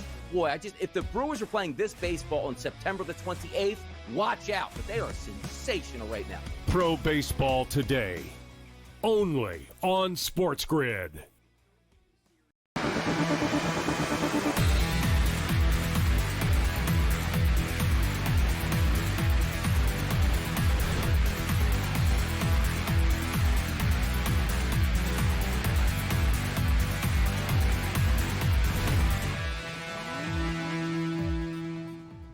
All right, welcome back to In-Game Live. Game Day here on the Grid. Thanks again to Doug Farmer, Covers.com, joining us there. Boy, he is down, Gabe, on Phoenix. Well, I shouldn't say down, but he just has no confidence at all about Phoenix being able to beat Minnesota in a playoff in a best-of-3, best-of-5. Vegas. They're Vegas Aces, yeah. Yeah, Vegas. Well, maybe they won't play him, right? Maybe they won't play him. It is all about maybe someone matchups, else beats Minnesota. Yeah. Exactly. One thing, though, one team we can't dismiss. That's what makes the WNBA fun, Scott. The Atlanta Dream, who just beat Minnesota. Right. Now, I know that they don't have the Collier didn't play tonight, and they're not at 100%. She's not even the only one out. Minnesota are that good that they've been winning without players. But Atlanta have shown, Scott, we've seen they can play with anybody in the league. You know what I mean? Like, they go on the West Coast, like they can beat anybody, this Atlanta team. They seem to play in very close games all the time. So, they're living dangerously, but they're not going to be an easy out in the playoffs, this Atlanta Dream team. Yeah. I want no part of Liberty, Scott. Do you? I want no. I'm not betting on a Liberty in the playoffs. I was zero futures, bro. I'd rather bet on the Mets to win the World Series. Yeah, yeah. And they're still a second choice. I said that with they clearly don't want any more money. Yeah, so you're getting less than 2-1 odds on New York. I don't believe in teams just being able to turn it on. Brandon Stewart comes back and all of a sudden they're going to be great again. No, there's no value with the bet, and they're not playing well. So it's like a double. Yeah. And who knows how Stewart's going to play? And they weren't playing well with her. They weren't playing well with their game. They started the season off great, but after the first 10 games or so, they're an under 500 team, and that looks a lot like of that they was have a with championship hangover, Scott. A little bit of a title hangover going on. Yeah. So. Interesting. Red Sox lead 4-3 against the Stankies, runners on first and third. So if you did grab them plus the 2 and change, as we mentioned earlier, now you're really sitting pretty, and hopefully they can tack on a couple of more runs with that one. Football, let me just update the odds, actually. I'll throw them out there. Red Sox now a minus 350 favorite with these 2 runners on and 1 out. Wow. Yanks plus 255, over-unders up to 10.5. Something tells me they scored. If that over-under is 10.5, I know it's first and third in a 4-3 game. I'm thinking it's at least 5-3. I watched that flip. At least I hope so anyway. And Astros still 7-2. Still 4-3. Still 4-3? Still 4-3. Yeah, still 4-3, first and third right now. 1 out. 1 out. So, minus 360. And the Pittsburgh Steelers look like they're going to cover the number, although there's 2 minutes left, so we'll see what happens here. But the game should stay under. We're at 29 right now, Scott, with 2 minutes left. Carolina do have the football at midfield at the 2-minute warning right now. Down 9, they're going to be going for, I don't know, maybe they kick a field goal, actually, and go to do the old onside kick after. But I imagine they're just going to throw bombs into the end zone trying to score a touchdown. Right. Would they go for, they wouldn't go for 2. Yeah, it doesn't matter. It wouldn't matter. 36, 9, it wouldn't matter. Yeah, it wouldn't matter anyway. Oh, actually, it would. Yeah, for the total, for this the 1916. Yeah, why would they go hypothetically, if they would, because it'd be at 35 if they did. Yeah, that'd be fitting away for this game, man. Just to stress everybody out and land right on a number. And, you know what I mean? It ended up closing at 34.5 actually too at a lot of spots. Did it really? I had the same spot last week with Dopey, the Rams against the Chargers, Gabe. I didn't want to lay the 7 with the Chargers, right? So I just took them on the money line in part of a parlay. Oh. They're up 5 or 6, whatever it was, and then we all know the Rams come down the field. They had it at the 50-yard line, too, like 4th and 10. They completed 2 4th downs, and then Stetson Bennett throws a touchdown pass on the final play of the game, and they win the game. Killed my bet.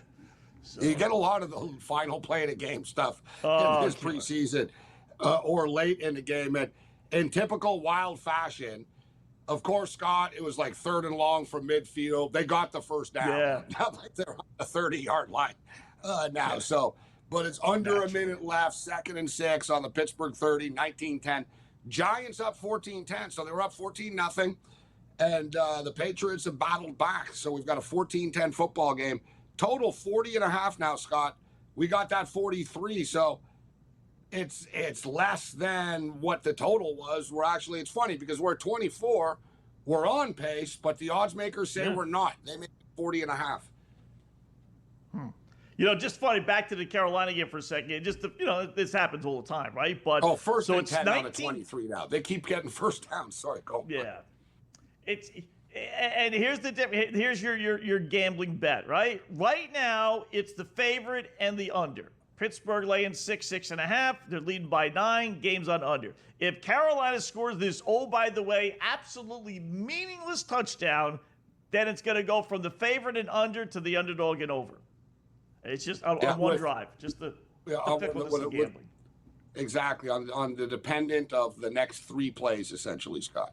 Yep. The entire bet just comes down. Both sides comes down to what a 4-string quarterback is going to do with 37 seconds left of the last preseason game of the year. Yeah. Like you said, it's stringers in there. Yeah, it could go either way. It could still go either way. And we got a final. 19-10. What happened? It was an interception? It was a quick minute. It's a preseason. They didn't call timeouts or anything. They just, you know what I mean? They just let the clock go. Wow. Yeah. Really? Yeah. Wow. That was a quick. How was about a quick 2 that? minutes. That was a that quick. was a like, fast 2 minutes. They just said, "All right, whatever." You know what I don't understand now, Scott? I hate this. I'm sure you agree with this. Then why the F did you guys waste everyone's time and march down to the 23-yard line? Right. To just tap out after and go. Just hand the ball off. Just hand the ball off 4 times and get out of there. Throw the ball in the end zone. Let a guy make a or play do that. or something. You know what I mean? Yeah. It's like I don't get it. It's like it's over. All right, we're done. Whatever. See, so this is where Pittsburgh gets the cover, game stays under. Yeah. Now listen, it's the final game, so it doesn't matter. But make a little note with Dave Canales, the coach of Carolina game. He doesn't care. You talk about coaches that don't care about preseasons. He is. Where are my numbers? Right. He's 1 and 5 straight up, 0-6 against the spread. He just doesn't. He's averaging 10 points. They scored 13 points in the first 2 games total. Last year they averaged like 14 points. The sad thing is, Scott, they're not much better in the regular season.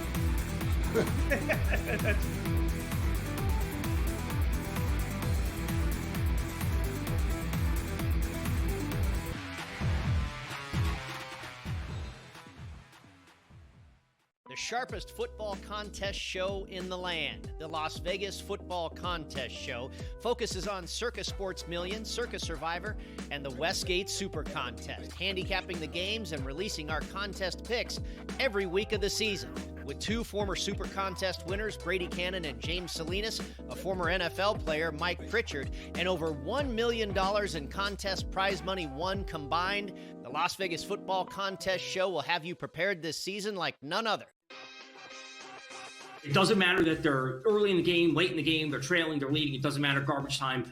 CeeDee Lamb is the guy, and we saw that even after Dak got hurt last year and Cooper Rush was under center. Targets were going to CeeDee Lamb. And when you can get 9, 10, 12, 15 targets on a game-by-game basis, he's going to rack up fantasy points every single week. Frankly, he underperformed last year. Game time decisions, only on SportsGrid. Answer is this. 12-team, 3 wide receiver, you take Jamar Chase. In a 10-team league, though, where you have only 2 wide receivers to start, it's an interesting supply and demand situation with a roster like that. That is where the Bijan number 1 overall maybe comes into play, because you could take Bijan and then turn around. You're still getting 2 number 1 wide receivers in a 10-team league draft. Fantasy sports today, only on SportsGrid. In extras, knocked out the Reds 6-5. This team doesn't lose. And the only thing I want to say, Tom, is I just hope they can continue this. Now, what does that mean? 40 games in a row? Of course we know it's not going to be the case. They are peaking right now. We've seen so many times. Baseball's a long season. Boy, if the Brewers are playing this baseball on September the 28th, watch out. But they are sensational right now. Pro baseball today, only on SportsGrid.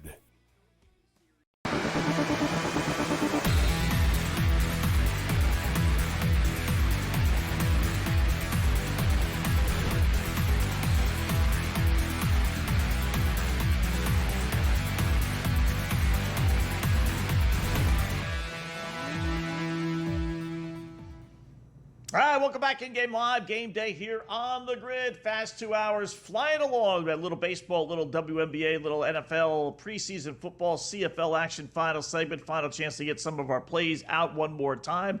Red Sox still the bases loaded. We'll start there with the one baseball game of note that's worthy of talking about. 4-3, but one of the guys just struck out, so now there's 2 outs. Pitching change for the Stanks.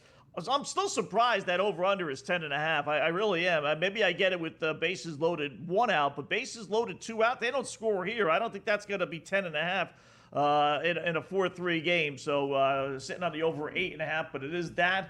WNBA game, we got the final game on the board starting in a couple of moments. Aces -1 at home against Phoenix. We're both on Asia Wilson with her point total. Anything else you want to throw out there? Yeah, you know what? And I tell you what, shout out to Doug Farmer from Covers. He's clearly a WNBA, very passionate about it in Minneapolis. Clearly follows the league and was an encyclopedia about the league. And I get his thought process, Scott, about it sort of could have the feel of a playoff type of game. These games are all so competitive, but I'm taking the over tonight. I'm taking the over. I know they just squeezed under the number. It was 86, 83 the other night. So they got to 169. But these two teams, Scott, they generally go up and down the court against each other. You know the numbers. You look the last 10 times these two teams have played, 7-3 to the over. The Aces on just such a run right now, guys. 8 in a row, 9-1 straight up, 7-2-1 against the spread in their last 10. And so I'm going to pull the trigger. I'm going to go with the Aces on the money line. I'm going to go over to 170.5. And we've been talking about it all night. Asia Wilson, hot as hell right now. 30 or more in 4 of her last 5 games, 28.7 points per game, average in her last 7. Let's go over to 24.5, and let's end the night with a entertaining WNBA game. And hopefully, Scott, the Giants can get it done, win the game, cover the point spread, and go over the number, because it looks like my CFL bets are blowing up right now. Okay. It is funny. They played 3 times, by the way, Las Vegas. 3, 3, and 6 points. So all 3 games decided by less than 10 points. Not a bad game if you get a run. Team goes up 7 or 8. You know, this could be a good in-game live betting opportunity to get both sides. So Red Sox don't score. Son of a... Bases loaded 1 out. I think back-to-back strikeouts, right? Yep, back-to-back strikeouts. 4-3. All right. That 8.5 is in a little bit of trouble. That is for sure. Back down to 9.5. I figured it would be. So, all right, 9.5 there. Football with the Giants. Yeah, let's get some more points on the board. You know, it's funny to me. The public play was Pittsburgh and the under. That came through. Now the public play would be Giants and the over. What are the chances of that happening? 14-10, Giants lead the Patriots 7.5 and 40.5. I still like the Giants. I would lay the 7.5 because this is where you thought the difference was going to be with the Giant backup quarterbacks versus the Patriot backup quarterbacks. So I don't mind laying the 7.5 if you don't have a dog in the fight at this point, Gabe. They are moving the football right now. So the Giants do have the ball. And here we go. So Giants first down on the Patriots 29-yard line right now to start the second. And who's in now? Who's in a quarterback now? I'm guessing Danny Cutlets, right? It's got to be DeVito now. Yeah, Tommy DeVito. 3 of 3 for 38 yards. See, he's not a bad quarterback. No, he started in regular season games before, right? So, and he's, and Scott, he's, one good thing with him, he's low on the depth chart, right? So he's 4th on the depth chart. He's working a lot with the guys that are on the field right now with them, at least. Like, how many times DeVito throwing to Malik Neighbors in practice? Never. Like, DeVito's like, he's at the end of the line. So he's throwing to like the 4th and 5th string and the practice roster guys. So he has a little bit of a chemistry at least. He's throwing bullets out here right now. Now they're on the 15. Let's punch this thing in. 4 for 4, 48 yards. Yeah. He's got to be on the roster somewhere. I don't think practice squad, but I don't think so. I think someone would pick him up if the Giants released him. If they hold on to Winston, which I don't think they will. I really don't. I think. Hey, Tyson Bagent just got a 2-year, $10 million deal, Scott. Like DeVito will get signed somewhere. How about that? Right, the poor guy's in tears at the press conference. Right, he all of a sudden hit the lotto. Tyson Bagent. Good for him, right? I mean. His father, Scott, was the world champion arm wrestler. Really? Dead serious, right. yeah. His father's like a massive dude with huge guns and stuff like that. Yeah. His father, world champion, arm wrestler. Pretty crazy. Yeah. I tell you, he's not bad. He's like Tommy DeVito. He's Not bad. Not a copycat. starter in the league, but he can hold the clipboard for sure. All right, Gabe and I will be back tomorrow. Enjoy the rest of your Thursday, folks.